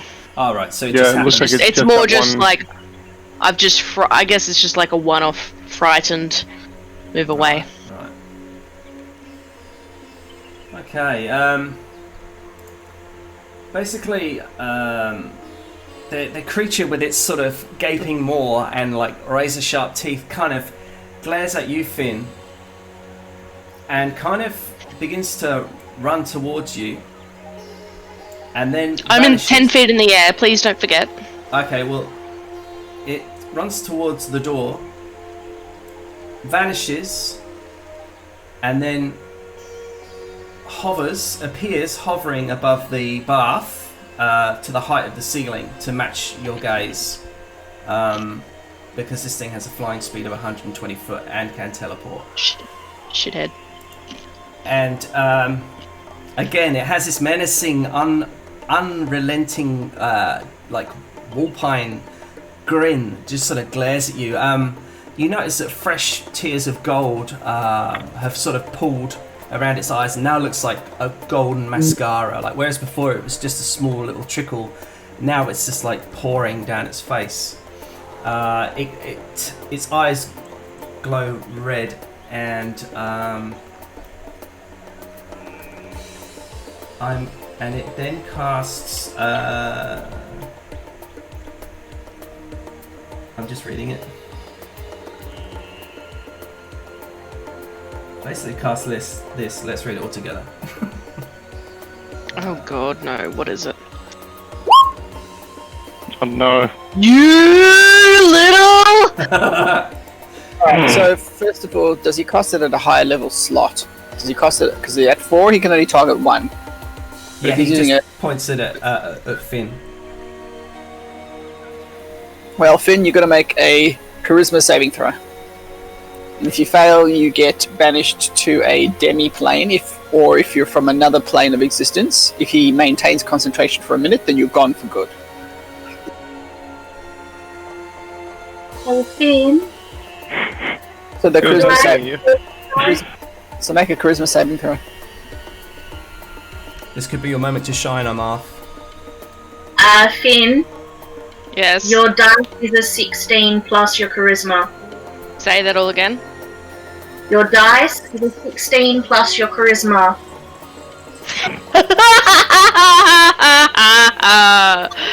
Is it what now?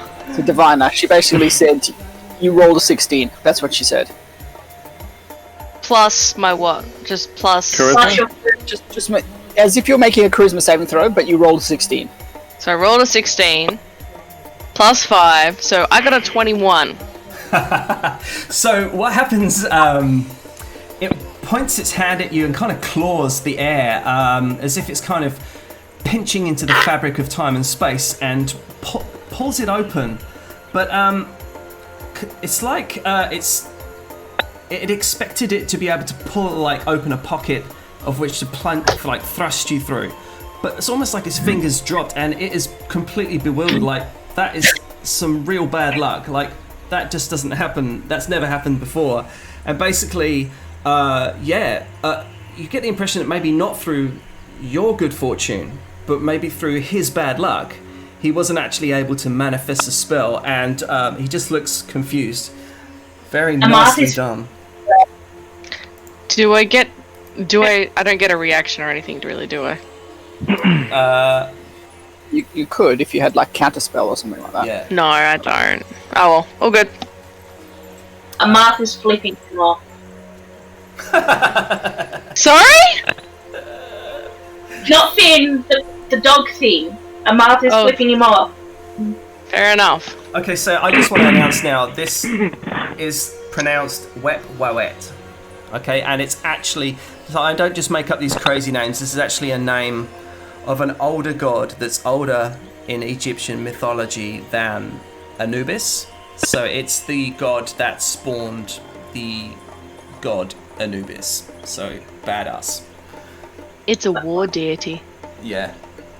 But where? He's the gatekeeper of like life and death, but this is a child, so this is like a cultist or some kind of minion of Wet himself.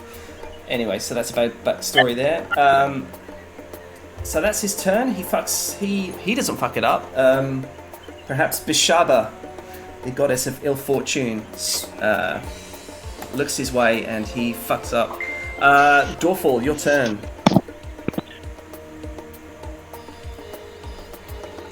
So, alright, Wayne, do I need to ask for some advice here? Should I just try and hit him with something hard, or like just cripple his movement? No, I would be hitting 120 him. movement speed. I'd be Hit hitting him? him. Listen, you do not want to hold back. Oh, I was either going to use levitate so he can't move at all, or shatter. If he, But Shadow's going to do half damage. Levitate's not going to do anything if he's got a flying speed or if he's got teleport. I thought with levitate they couldn't move with the fire. Oh shit! If he's got teleport, yeah, good point. Yep. I can shatter. Oh. You make a Constitution saving throw. Okay. Wow. He's really sucking at everything. Yeah. You are mopping him up nicely. Okay, so yeah, he fails his Constitution save. And... He'll take 10 thunder. He's not resistant to thunder. no. So that spanks him a bit on his backside, and minus 10. He's looking pretty bloodied now. He's sort of the focus on his flying ability, so almost like because it's some kind of mental ability, kind of just dwindles for a moment, and he drops out the ground, and then kind of the eyes glow red and they scowl even more, and the menacing smile just grows a little bit larger as it starts to sort of look towards you, Dorfall, and recognizes you as a potential target as well. Is there anything else you'd like to do? You got bonus actions? What about that tank thing you got? Tank thing. Yeah, don't you have a tank? I've got a homunculus. No, you got like something that shoots stuff. I've seen it before. An artillery. Oh no, I didn't. Eldritch cannon. I didn't summon that yet Okay. because that takes an action. And yeah, it was like use my action to do that. Then I could hit it with 2d8 or 3d8 with the spell. So I took my chance. I'm gonna Sounds good. move. I'm gonna move over here, like out of range, or actually. Over here. Sorry, out of sight. Okay. You were in full cover there. Oh, wait. Sorry. But I use like 5 feet of my movement to duck back over here, flip it off, and then get behind the...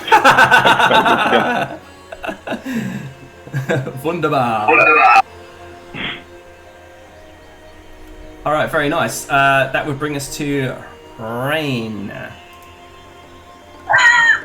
I look around and it's just me alone in this huge room, and I thought, oh, for goodness sake. And then, I open my fulminating treatise, and lightning crackles all around me, and I say, alright, let's try this spell on for size. And I will cast a 3rd level shatter, a sculpted shatter upon him, whilst using one of the charges of the fulminating treatise to add extra force damage to it. Okay. So I will just cast the spell now. He has to make a con save for half damage. That's an 11. So he fails. So he takes 16 thunder damage. And I'm using one charge.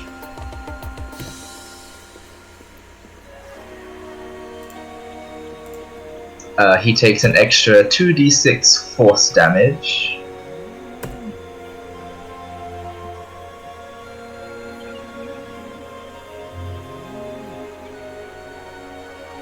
But the interesting thing is, if you use this, he gets a bit of force damage, but he also gets knocked prone, so he just gets slammed to the ground. Oh, that's badass, man. Okay, he is prone. So that's 16 thunder and 3 force damage, and I'm just like, back for more, and slam him down. Okay, so he's not looking very well. They're definitely starting to... The grin that was once so wide and so broad is now more of a snarl, and if a jackal could look concerned or angry, this is how it appears to you. We'll bring us to Duval. When I go up the stairs, is this room visible at all? Like this room... What, the upstairs, or...? Yeah, if I go upstairs, is it still visible down you here? mean look down? Yeah. Yes. Yeah, I can reveal that as you would have looked up. Reveal. I'll go up the stairs then. It's basically some bunting and like flags. Again, revering Kossuth, and sort of like that. It's the holy bunting, like of flames and that sort of thing. Unleash the holy bunting. Anything else you'd like to? Oh, Duval. Where are we at with Duval? Is that Wayne? Are you doing Duval? Absolutely. Did he do anything last time round? I don't think he did. No, he was coming down the stairs still. Okay. I don't really have a lot in the way of spells. Where is he?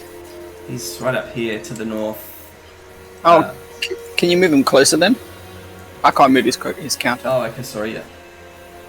Okay. To the full 30, or? Yeah, might as well. It's not really in range, so let's have a look. Let's see, so. Yeah, that brings him to about there. He's literally squaring off against a collapsed child of Wet. Alright, just hold a sec. Let me just have a look.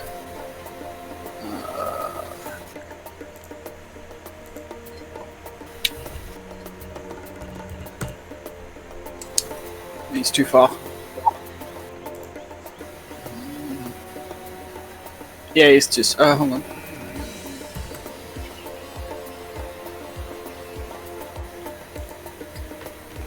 Yeah, he's too far. Can't do anything. Alright, so he'll just cast a spell. So he will cast...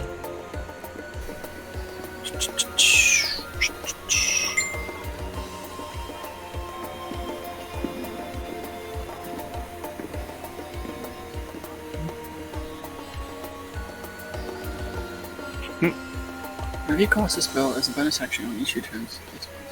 Okay, no, that's next round, so that's not going to help you either.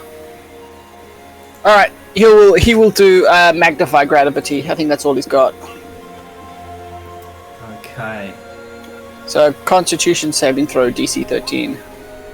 Okay, he's going to actually counterspell that one, I think. Okay, sure, no problem. Spell is countered. That is all that Duval will do. It's just unfortunately he's too far. And that is his turn. Right.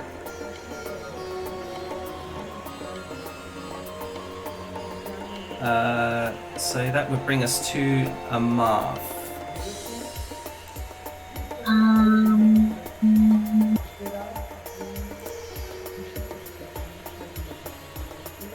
Marth is going to cast Mind Slither on him.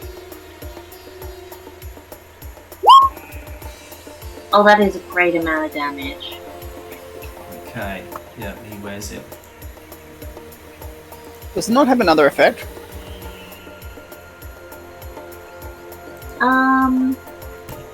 It does.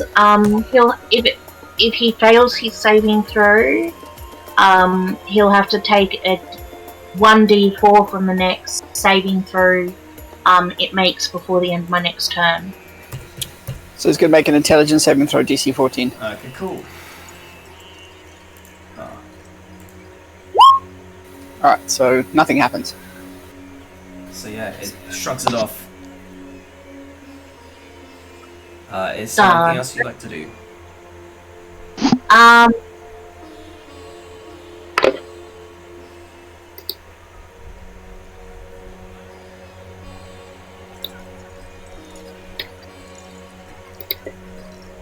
Marth is just going to move around here. Okay, nice. I'd say that's full cover. Okay, Finn. Finn. You are currently hurtling through. Oh no, that's hurtful hell, isn't it? Yeah. You're currently indisposed. Hey Wayne. Now. She's not indisposed. She How passed. am I Oh, you indisposed? passed What it. I... Sorry. Yeah. Just. I mean, there's needs to be three of me here. Okay, cool. Finn, what would you like to do? Oh yeah, you did pass. Yeah, not happy, Jan. I guess I'm going to, for the fun of it, throw a ball of energy at him. Which is going to be... We're going to stick with thunder.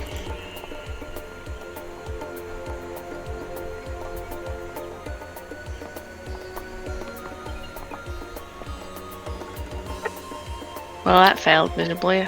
9's not going to hit, is it?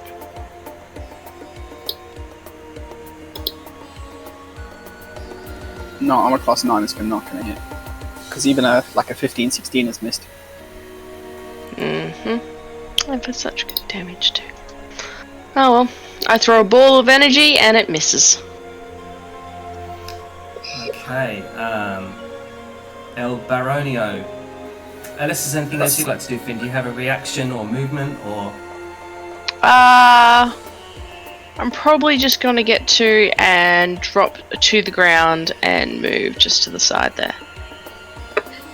Okay. Back against the wall style. We'll just reveal, just in case you decide to use it strategically, this is a wall and a door. Alright, so the Baron moves up to him, and since he's on the ground, he's going to use Inflict Wounds, but he'll use it at 2nd level. Oh, That's not going to hit. well, he's prone. I'll try it again. Armor class 21. Is a hit. Take 21 points of necrotic damage. Okay.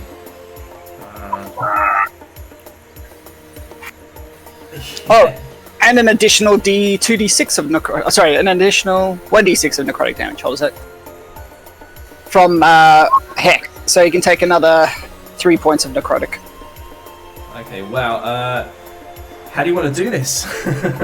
Oh, death. He gets a Mortal Kombat death. Like I put my hand on him and I go, "Your soul is mine." And then I just put I get this glowing energy in my hand, and I like put it on his throat, and I just start sucking the life force out of him. And you just see him just like shaking and shaking, and then you can just see like what he did to the general, like his soul just gets pulled out of his body. Do you smash the stone in the meantime? I was just gonna say. So what happens is, it actually. You feel you drain the life force from the let's just say his cultist, for want of a better word, from the minion, and just as you feel the last like leeches of life sort of drain and be absorbed, dissipated by your magic, it seems to almost turn into ash, like paper, and along with it everything else, as though it was almost like a what's the word? Like from like a bad dream. Yeah, like what Thanos does with the whole clicking the fingers thing. It just kind of turns into ash, and everything it's holding and touching kind of vanishes. Is like a bad dream. Cast to the winds. And obviously, well, that will end combat. That hasn't ended the sounds of panicked voices in the city. And I guess we can end combat there. So what would you like to do now? We probably should go see where he came from after we check to make sure children and that are not freaking out. Did all of his belongings also turn to ash? Yeah, they kind of just disappeared, as though it was some kind of like, sort of, you would know, like some kind of spell was animating or keeping him there, as it were, and then it just sort of dematerialized. I would like to go find Rain then. I'm just upstairs. I'm like, I come back down and be like, oh, well done, jolly good. No. I'm just gonna drag you to the side, man. We can have a private chat. And literally... can you please just make me a... No, I'm just gonna ask you what that was. Because it was holding a stone remarkably like the one we got you out of. My dear, I haven't the faintest idea. It's probably some kind of soul imprisonment stone that they were using in the sleep markets. I don't know, I have a passive wisdom of like, as an inside of 18. Is he lying to me? No, he doesn't have any idea who that creature was, or why he was using that stone. What I can say is, as you are confronting Rain has answered you honestly, but there is a sinking sensation in your heart. Like, you believe in coincidences, but you're sort of hoping that this isn't one. Rain does recognize the stone. Does it look like the kind of stone I was trapped in? It's very familiar. It's, yeah.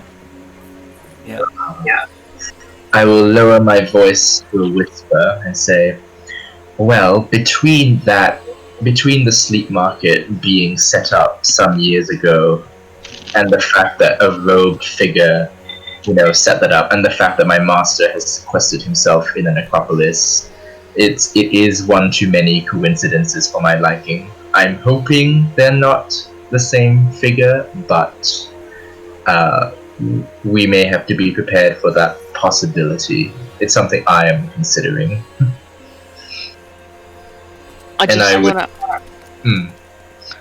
So where do your allegiances lie then, Rain?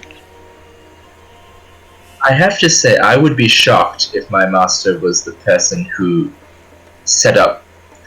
first of all, set up the sleep market, and if he is the person who has kidnapped the wife of the Shah. I find these things difficult to believe, but the fact that the timelines line up so nicely, I'm not quite sure what to think.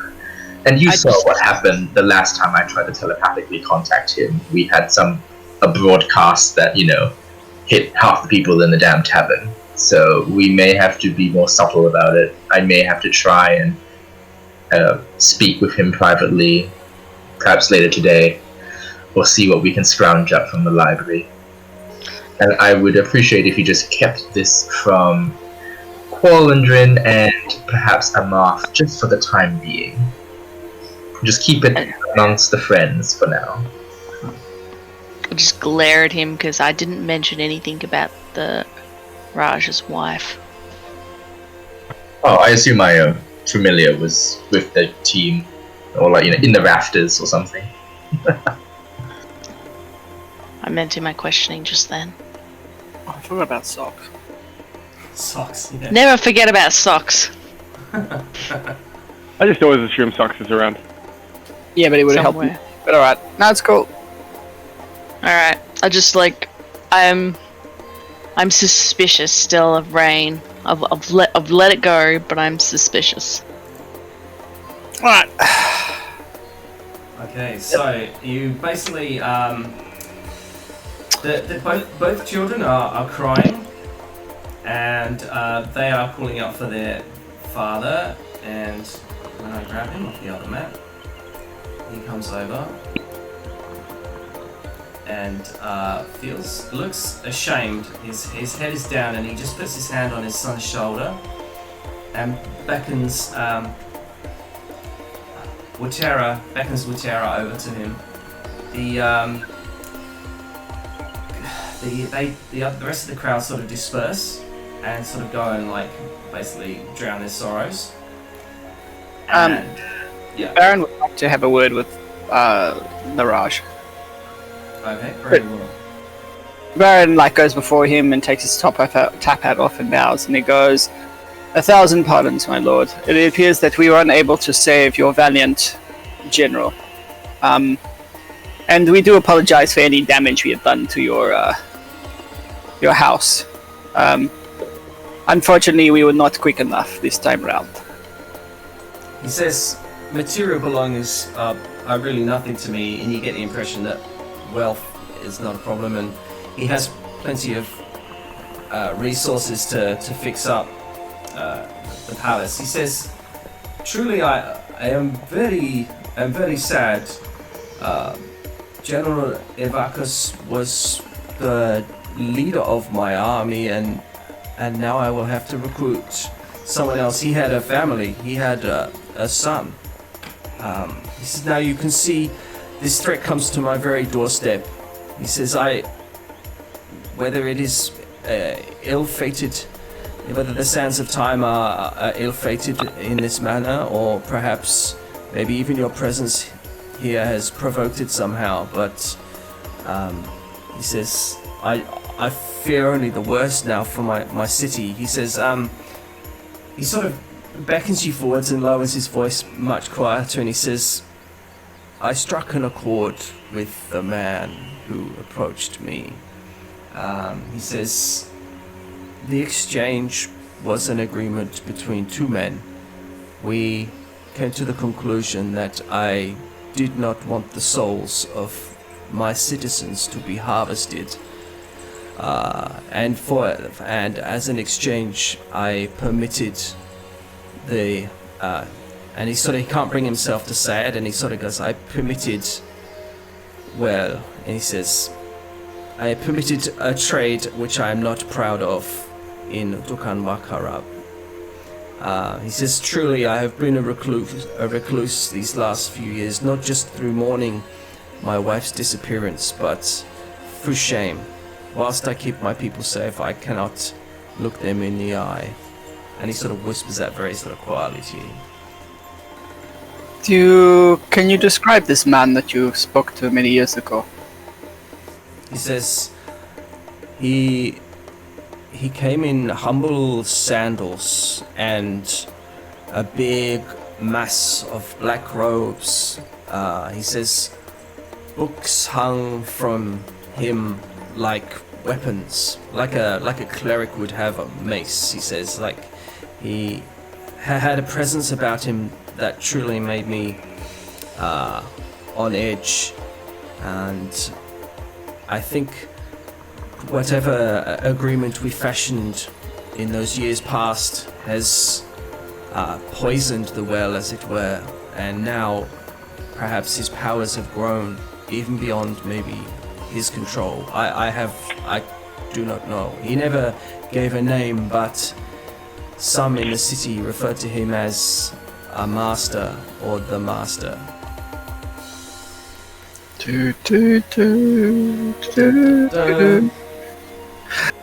No, I was humming Doctor Who.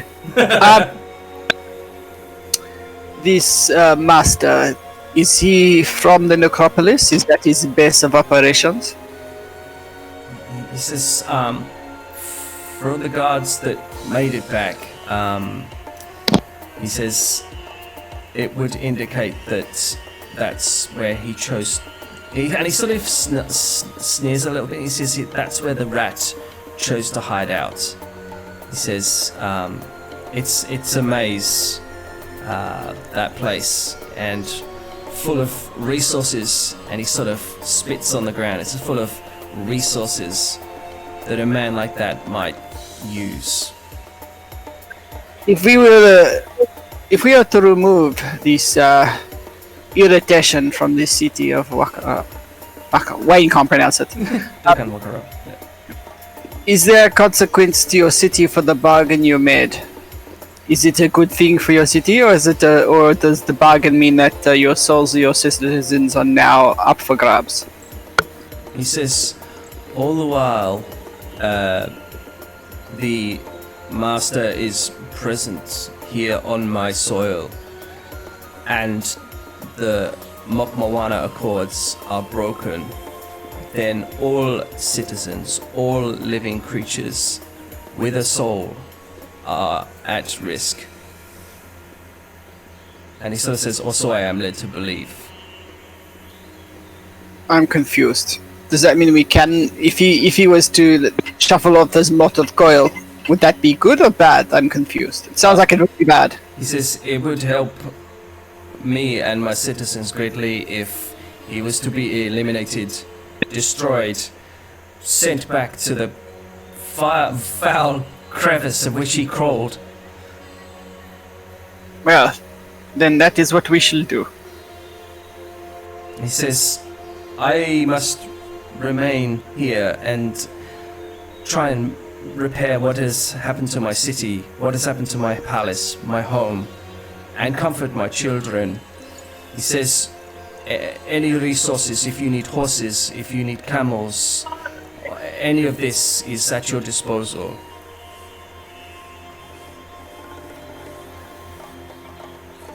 Thank you, my lord. At the moment, we are not sure what we will need, but we will come to you with a list when we know. Okay, nice. Anyone else have sort of any ideas? Obviously, still, you can still hear a slightly more subdued panic in the streets, as though a wave of something is passing through the stalls in the marketplace.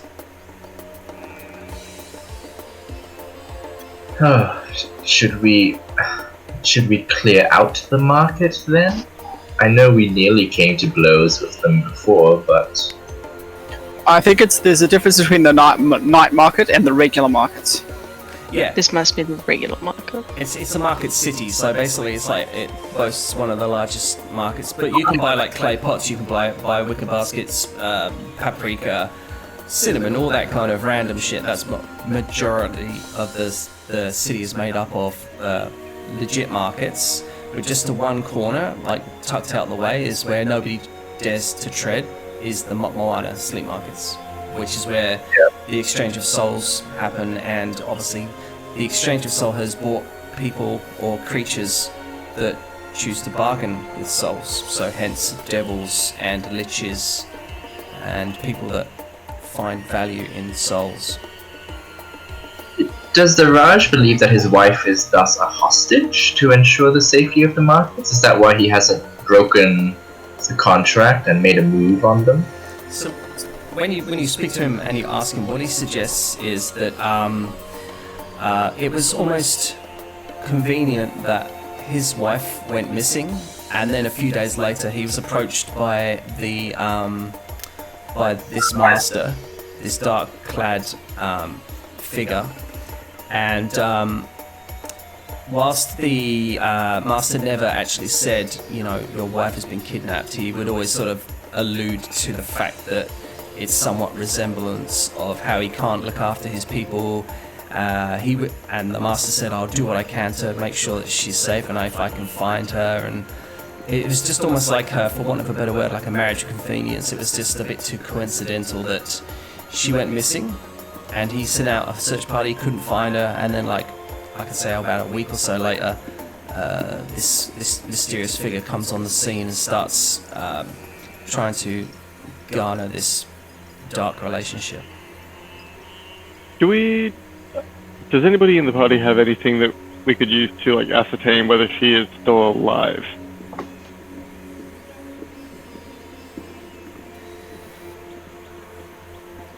Yeah, you want like an augury or something, or whatever. No, I don't have it, sorry. No, what? I was thinking more like how you guys are trying to track down Alexis. In the other one, you were basically like, let's cast this, and then we'll find out whether he is like alive on the same plane, or Sending. if we get nothing, Yeah. he's dead. Sending's a high level spell. Not only that though, we don't know this person, whereas we do know Malexi. Sure. No, I was hoping like we could use like something of theirs as a AKA focus. rogue. Even scrying, but that's high level again. Ah, damn it. Now, this is bad of me to admit, but I know that Mask gave you a particular compass. Have we got Captain Jack's compass? It does a similar thing that I can't remember its limitations off the top of my head. Can't find my notes. Is that in the loot shop?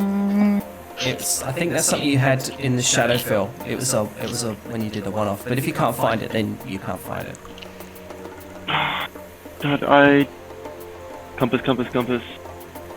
Who had the compass then? Have a compass which has the ability to summon a Gloomstalker 3 times for an hour, expendable.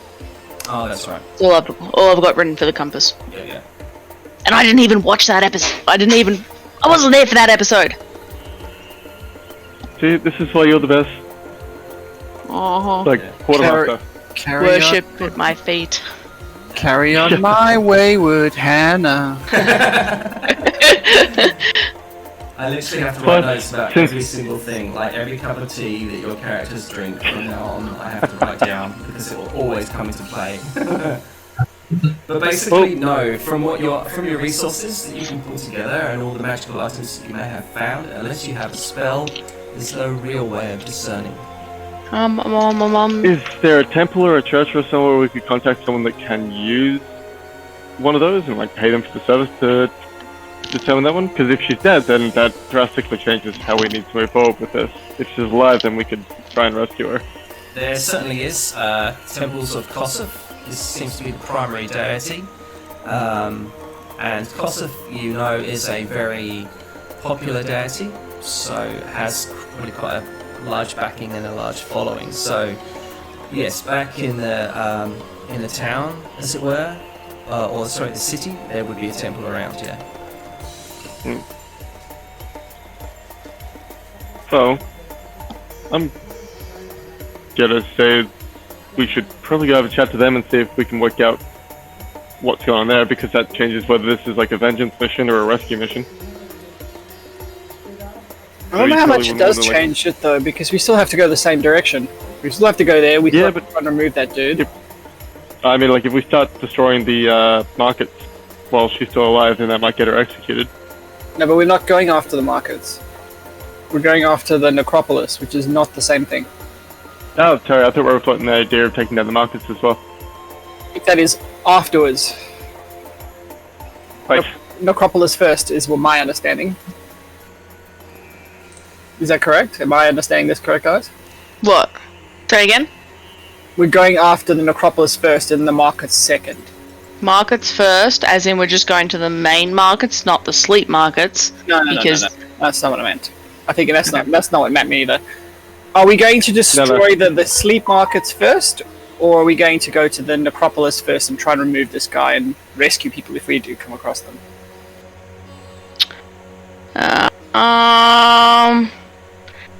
See, I'm uncertain in the sense that part of me is wondering if this dude's hiding in the Shadowfell. I would just be thinking that if, for everything we've learnt, to destroy the night markets, we have to remove the person who signed the Accords, and that's this guy from the necropolis. Oh yeah, no, I totally agree with you. I'm just saying there's a portal in the night market, so the thought was we could use it before we destroy it. if we needed it. That's the only thing I'm unsure of. It's like we got to go through the Sea of Shards to get the necropolis. Yeah, we don't know if the night markets lead to the same place. It's not the Shadowfell, is it? Well, I mean, they could both have portals to the Shadowfell, but we'd be taking a massive risk not knowing, trying to go through a portal that we don't know where it leads. Or even if it leads to where we might want, it could take us to something totally, whereas at least we know if we head towards the Sea of Shards, so at least we're in the right direction. I thought you were a pirate, man. I would say to hit this market first just because it's here, but upon consideration that there may be a hostage involved, it may be actually wise to, as you say, hit the necropolis first and see if there's a rescue that needs to happen. It's been years. What's gonna change? I think that between now and 3 years ago. I don't think it changes anything, except I'm almost certain she would be alive. There's no better bargaining chip or hostage. Sorry, a better bargaining chip than a hostage. And you never know. Maybe the Raj had changed his mind at some point. This person couldn't know whether or not the Raj would have sent his entire army and himself and all his magics there, and he wanted to have a bargaining chip in case. I think this chick is alive still, prisoner. Yes, but it's probably alive. But in either case, it doesn't change anything. We still have to go the same direction. Okay. Having said that, we could offer to cast Ending.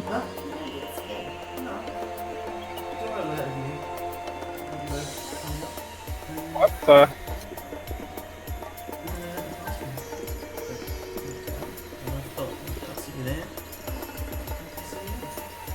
Simon, you got a hot mic, pal. Oh, have I? No, we haven't been just hearing what you're saying. It must be my shitty computer with its dumbass mic. I thought I put my other mic on quiet. Yeah, anyway, so Vanita's home, so that's, I'm just saying hello to her, as you all heard. Hi, Vanita! Hi. Alright, so I think you were saying something, Isaac, was that right? Again? Someone was saying something before we lost you? Cast Sending to Raj so that he could march the army onto the sleep market, the moment that we have the wife, perhaps. Yeah. It's also possible. Or we could just come back and take care of it ourselves. So you're thinking of casting Sending? No, the plan would be if we went to the necropolis and defeated this guy, and if his wife was alive and we rescued her, then we would say to him, "Go and destroy the sleep markets. Send your armies there." Because go now. Yeah, because it would stop them from reacting to the death of their lord. The what's it called? The master. Yeah, basically have a preemptive attack planned if everything goes to plan. Assuming. There's a lot of assumptions there, whether or not the Raj's army is really wanting to take on the sleep markets, but also assuming that his wife's actually alive. That's it. You won't know until you action something. Okay, guys, I'm going to call that a night for me. I'm done. So. Jolly good. Okie dokes. Yeah, I suppose it's getting a bit late, isn't it? Oh no, it's just me. My sleeping's been really shit the last few things. Yeah, so That's fair. Mine has been for the last few years as well. after my Wednesday night game, I actually didn't sleep the entire night of Wednesday. I only slept 4 hours last night, so I need to. No. I need to sleep. Geez. Yeah, The the body's all weird. So, I'd like to bid you adieu, farewell, and au revoir. And Au revoir, monsieur. alright, let me know what you guys decide. I assume we still want to take 2 days for Rain to learn that book. Like, that's my advice. Alright, good night. Oh yeah, very good point. No, you know. I wouldn't mind. We could spend 2 days preparing for the expedition. Although we would have to like figure out what to do with the slaves or employees for 2 days. We just pay for them. Interns. Good, fix the ship. Goodbye.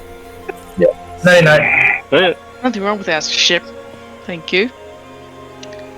Yeah, So so that's what interns are for, like keep them busy. I mean, you don't have to make a decision now, but you can sort of discuss it maybe even in the forums or the chat or whatever as to what you might want to do. There's definitely some options. You know about the Sea of Shards now, and it sounds somewhat treacherous to traverse. Not impossible. I feel like I need that ship from Pirates of the Caribbean with all the crabs. Yeah, 100%. The Raj has offered you the use of his horses, also the use of camels. So that's a decision you have to make. What creatures you might want to use. Now let's see, Dorful, you have some map ability, is that right? That's your map case? I can create it. So like I can use my infusions at the start of each day, so there's not much of a point now when we're inland, but yeah, while I'm on the water, I would absolutely have that going on. We're gonna be Let on land me- for this journey. Actually, well, while we're traveling, it's still very handy. Okay. Let me flick this one through to Simon.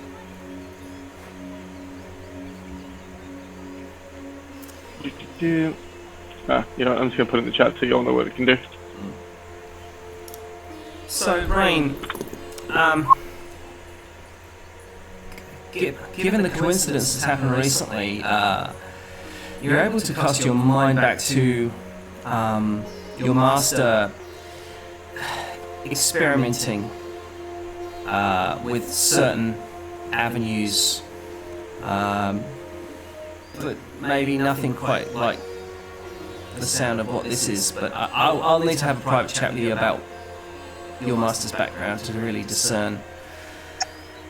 He may well have just like moved on to the higher level. Because 4 years in a crystal is a long time for some things to have happened and progress. They were all, there were all deals that Rain wasn't aware of. He just didn't really pay much attention. He was just sort of like, oh, I'm animating the dead. Interesting. Rain, you were the guinea pig. You were the first one to go in. Possibly. Yeah. So, I mean, you guys are welcome to, we can all sort of stay on for a bit more if you want to come up with a bit of a plan. So we've got it etched in stone for next week, next fortnight. Yeah, I'd be keen for that. It would also probably help out our DM for a little bit of direction on where he needs to aim. Yes, please. Wait, so do we decide for the local markets where we're just sending the Raj to actually do his damn job and go use his armies to protect the people? I'm a big fan of the idea of like finding out if she's alive, also teeing up the sending for when we do manage to take down the guy from the necropolis, and then just setting out for the necropolis. Because then we can go to him and be like, your wife's alive, this is why we're doing it, we're gonna go fuck this guy up, you're gonna get a message, as soon as you get it, go destroy this shit. For this mundane attack in the market, we can go and clear that up. We still have some spells remaining. Okay. So, plan of action. We're gonna go clean up the marketplace. After... Any objections? No, this is That is first. This definitely isn't what sleep one of the markets. objectives. This No, isn't I the thought we were sleep doing that market. afterwards, because if we do the sleep markets first, then, like, we... It's Matt. The normal. Stop. This is yes, the normal markets. Thank you, Jess. No, sorry. Yes. So we're gonna clean up the normal markets. I'm gonna have to write that. Okay. We're gonna clean up the normal markets. That's first thing. First. With a Raj assistance, because he has an army for a reason. Okay. And Ask the that is Baron gonna- to... And then Dorful, you will try and find a cleric of Kossoth to try and discern whether the Raj's wife is still alive. Or if I can find one that can cast Scrying and actually locate her, even better. I'll try. Cleric, can't spell it. Scrying. Okay. Now, Jess, is there anything that you would like for Amath to do, like, with regards to this? Obviously, you've spent some time in the port of Dukan Makarab. Is there anything that you might have wanted to sort of do some research into, or, I mean, like, this is all of this is like very, very secretive. Like the whole Mopmowana Accords has never been spoken of until he whispered it to Baron just then. Obviously, I'm assuming Baron will let the rest of you know, one way or another. But is there anything you would like to add to the plan, or any ideas you might have? I'm really drawing a blank. I would say a Mark would possibly be looking up info on portals, that kind of thing, to see if they're going to have any effect when we do get to any of the places, make sure there's none there, that kind of thing. Cool. So yeah, given that you are a portaler and you basically know the ins and outs of interportal travel pretty well, whilst it's not a definite, you do wonder if the Mopmowana sleep markets are closed down, then you wonder how long it would be before trade ceases, and the Accords having been broken, they might sort of either react and like people might go off, or they might just relocate. So the portals are more like a convenience thing, and the instability of portals is renowned. So what can be conjured can also be dispelled, I suppose, is what I'm saying. So you remember that one of the portals was to Avernus, and the other one was to the Shadowfell. Yeah. The Upside Down. So we could, if needed, figure out a way maybe to either dispel them to stop people from running off to reset up somewhere else. That's a possibility, yeah. They could. Yeah, but do you want to do that before or after we go to the necropolis? As the thing is, it would need to be done so that when we give the okay for the Raj to go into the sleep market, that they don't just run through the portals. So that's the problem. But if we do it before we go, they're gonna know something's up. So yeah, so I feel like it's a risk we'd have to take them escaping, to be honest.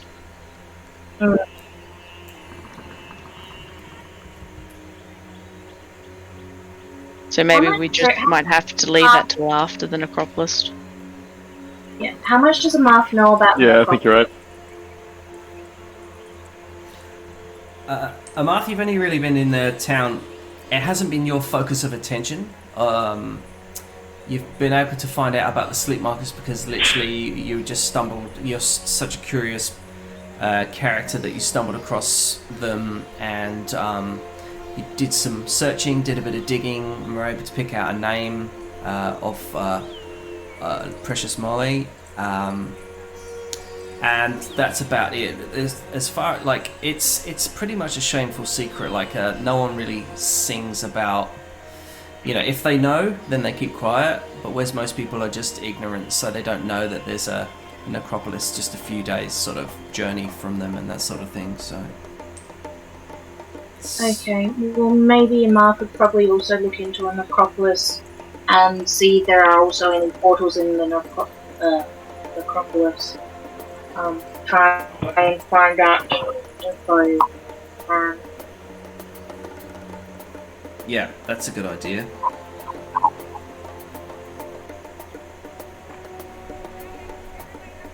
We could use portals to get there or back, or we could shut some down if needed. If there's any there. But also more info on it in the first one. Okay, nice one. So it sounds like you're formulating a bit of a plan here. That's good stuff. So we're going to the necropolis. So we're gonna figure out she's alive. We're gonna head over to the necropolis. I vote camels. I mean, if the mummy has taught us anything, we want to be on the right side of the river, and we're going to take the camels. I mean, I did look up camel noises before, and it was kind of freaky. So Yeah. Have you never seen a camel? I have, but I haven't listened to them. They don't have much to say. That's fair. That is fair. Alright. So we're going to necropolis. What? Well, I was just thinking, has he never seen a camel in person? I have. I think Okay. I have. I had fun convincing someone at work the other day that like camels Yeah. are just wild up north and people race them and all this shit. The I mean, fun part they is are it's wild true. They are wild Yeah. up north, and Yeah, it was like he thought I was taking the piss. I wasn't. I was telling the truth, but it really sounded like I was. Yep. Okay, so we're going for the necropolis with the camels, looking for the master. Mhm. And potentially Raj's wife. Yeah, Alright. if we can get her back, even better. Well, because like Dolphin's backstory is all about the Meta family after the war, and then like they all got murdered and kidnapped by pirates. He's got a couple of stepkids out there that never turned up again. You got murdered by pirates and we're like going along the pirate line. No, the family got murdered by pirates. Oh, sorry, no, his wife got murdered by pirates. The kids got kidnapped. They never turned back up. Jesus, man. Oh yeah. That's So all, you like, have written. That's all written in the backstory. He just really hates pirates. So So when we I haven't say gone I for, want to like, be the pirate slavery. queen, you're really against it. Nah, I assume she's joking because like we haven't enslaved the people yet. I'm not joking. But I'm not enslaving people. Eh. I can be I can be a benevolent queen. It may Little become a bow divisive down. point later. Which would be fun, because then we can like split the party in an adversarial way, and one of us becomes the big bad. Would it be the pirate queen, or like the one that's trying to take down the fucking pirates? Yeah. Whatever will be, will be. That's like way down the line. Don't know about way down the line. I'm pretty keen on Pirate Queen. Alright, nice. So I'm just Good, gonna so just to add, so you're heading to the necropolis. You've got to find some kind of travel. We're going by camel. Okay. We've made the decision. We're doing camel. We're going on the camel train. Very nice. I can't spell camel for some reason. CAMEL. So, plan so far, we're going to go clean up the normal markets with the Raj's assistance, with his armies. We're then going to go, and in the meantime, Dorful's then going to go find a cleric of Kossarth to determine if the Raj's wife is still alive. We're also going to take stock of our... We're going to catch up with our... what did we call them? Employees? Thank you. That'll do.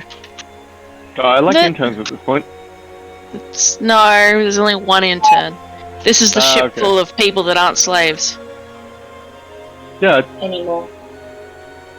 but there's like people that are there for work experience and don't get paid. They everything but all their needs are catered for. That's the whole thing. They may not get a wage, but they are all their needs are catered for, so you know. Shut up, here we are. Sorry, the prisoners with jobs. So, interns. Prisoners with jobs. Yeah. That's a Thor quote.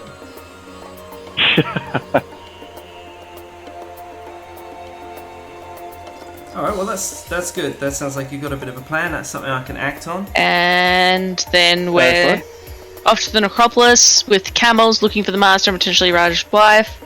And then after that we're going to go do the portal investigation and look at dispelling them and everything.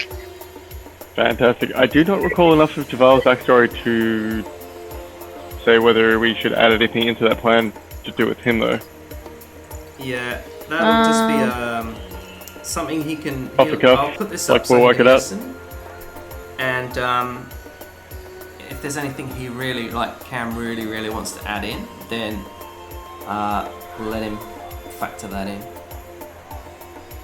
Sweet.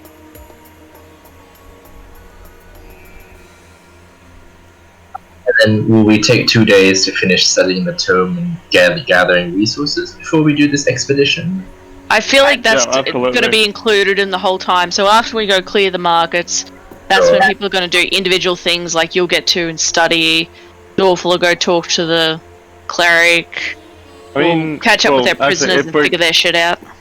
If we're going to be chilling out for 2 days, the cleric conversation is not going to take long. How long would you say it's going to take to examine those schematics? Done. You would, yeah. So you'd guess a couple of days as well of sort of poring over it and just making sense of what this person was trying to. It's like mad ramblings, but you're like, this looks like this. You know what I mean? You look at it and you're like, this is bonkers, but then you're like, there's something in this, and that's what you're sort of trying to pick apart. It's not like deciphering a language; it's trying to decipher the actual the mind that created it. Yeah, like when somebody's fucking made notes about something, you're like, oh, I've got to rework their thing. Jesus. That sounds like my job. Yeah. And so what I will just say is, Like, I've done that with my own work before. When I look at it 2 years later, I'm like, what the fuck was I doing here? yeah, I've done that. Like, oh, we need you to fix this because you made it. I'm like, alright, it'll be faster for me to remake this entire thing than work out what I did here. So the city is still, you could say under attack for want of a better word. So you wouldn't just naturally get 2 days rest. There's still some investigation to do. Oh, after it's after we finish, you know. Ah, yeah, investigation. Yeah, Like, executing the invaders, or sure. We can execute if you want. I mean, it doesn't seem like a fair fight if we're not even going to actually have to go through the combat. Well, yeah, I mean, I'm factoring in you've had a fight here, so in my mind, I've pre-planned everything else that's happening, as all DMs do. I'm thinking about all the other shit that's happening in the world at the moment, That was last. and that'll come into play. I thought that's why we played D&D, to get away from all the shit that's happening in the world. I know. Well, at least I have control over this world. I don't know if that's a good thing, a bad thing, or... Don't laugh like that, man. It scares me. Yeah. All right. Well, so I might go and spend some time with my girlfriend and probably Sounds. wrap that up. I think Good. I think it's good. You got a bit of direction. Got a bit of a few things that you need to do. So I'm pretty happy about that. Yeah. I just know what you've got in front of you. That's all. Don't laugh at us, man. How attached to your That's just characters are you? Oh man, I told you, Fairly, like, actually. like, I like my character, but if you kill him, I wouldn't mind re-rolling up. No, that's. I would. Unlike the lot of yous, I actually love my characters quite dearly. Yeah. I know, but there's no risk of losing him. Where's the thrill? Yeah, I play like I don't want to lose my characters, and therefore, you know, I try my hardest to win. Absolutely. Look, I play like I don't want to lose my character, but I want to know that that's gonna matter. Like, you know, if I'm playing like it's not gonna. So if I'm playing like I don't want to lose him, but then I'm not gonna lose him. There's no. I understand what you're saying. Yeah. That's like why I'm trying to play through Ghost of Tsushima on hard mode. I've been murdered so many times for the same fucking person in a duel. Oh, how annoying! Oh, I hate games like like I that. was crushing it through the first like 35% of the game, and then I got to like the second stage, went to like one duel, just got completely stomped for like 45 minutes. Like, you know what? I'm gonna come back to this. Like, you could turn it into the difficulty. No, fuck you. That's not what this is about. Because when I eventually beat him, goddamn. Yeah. Victory dance. So my point is, if you kill me, like, I'll be upset, but I won't be mad. Like, No, oh, I'm you just don't saying- play in different campaigns. Be mad, I'll be upset. I'm just gonna, I'm just gonna do what I think's right, and then if the dice, well, put it this way, right? The dice absolutely 100% fucked me over tonight. Like, I don't think I rolled above a 15 for the whole of that, and these guys are pretty fucking terrifying. But it didn't. Maybe the dice didn't get that across. So. Finally, because like we've all had nights where we didn't roll above like a fucking 12. Yeah, my dice really sucked then. But that's the way it goes. Oh shit. Alright, well, I'm Just gonna make sure you don't sign like out. overcompensate and throw in Oh, like that 3 didn't times as sound many good. next time. But there's definitely some Oh, fun and it's shenanigans coming your way. Looking Yes. forward to it. Alright, I'm gonna stop recording now.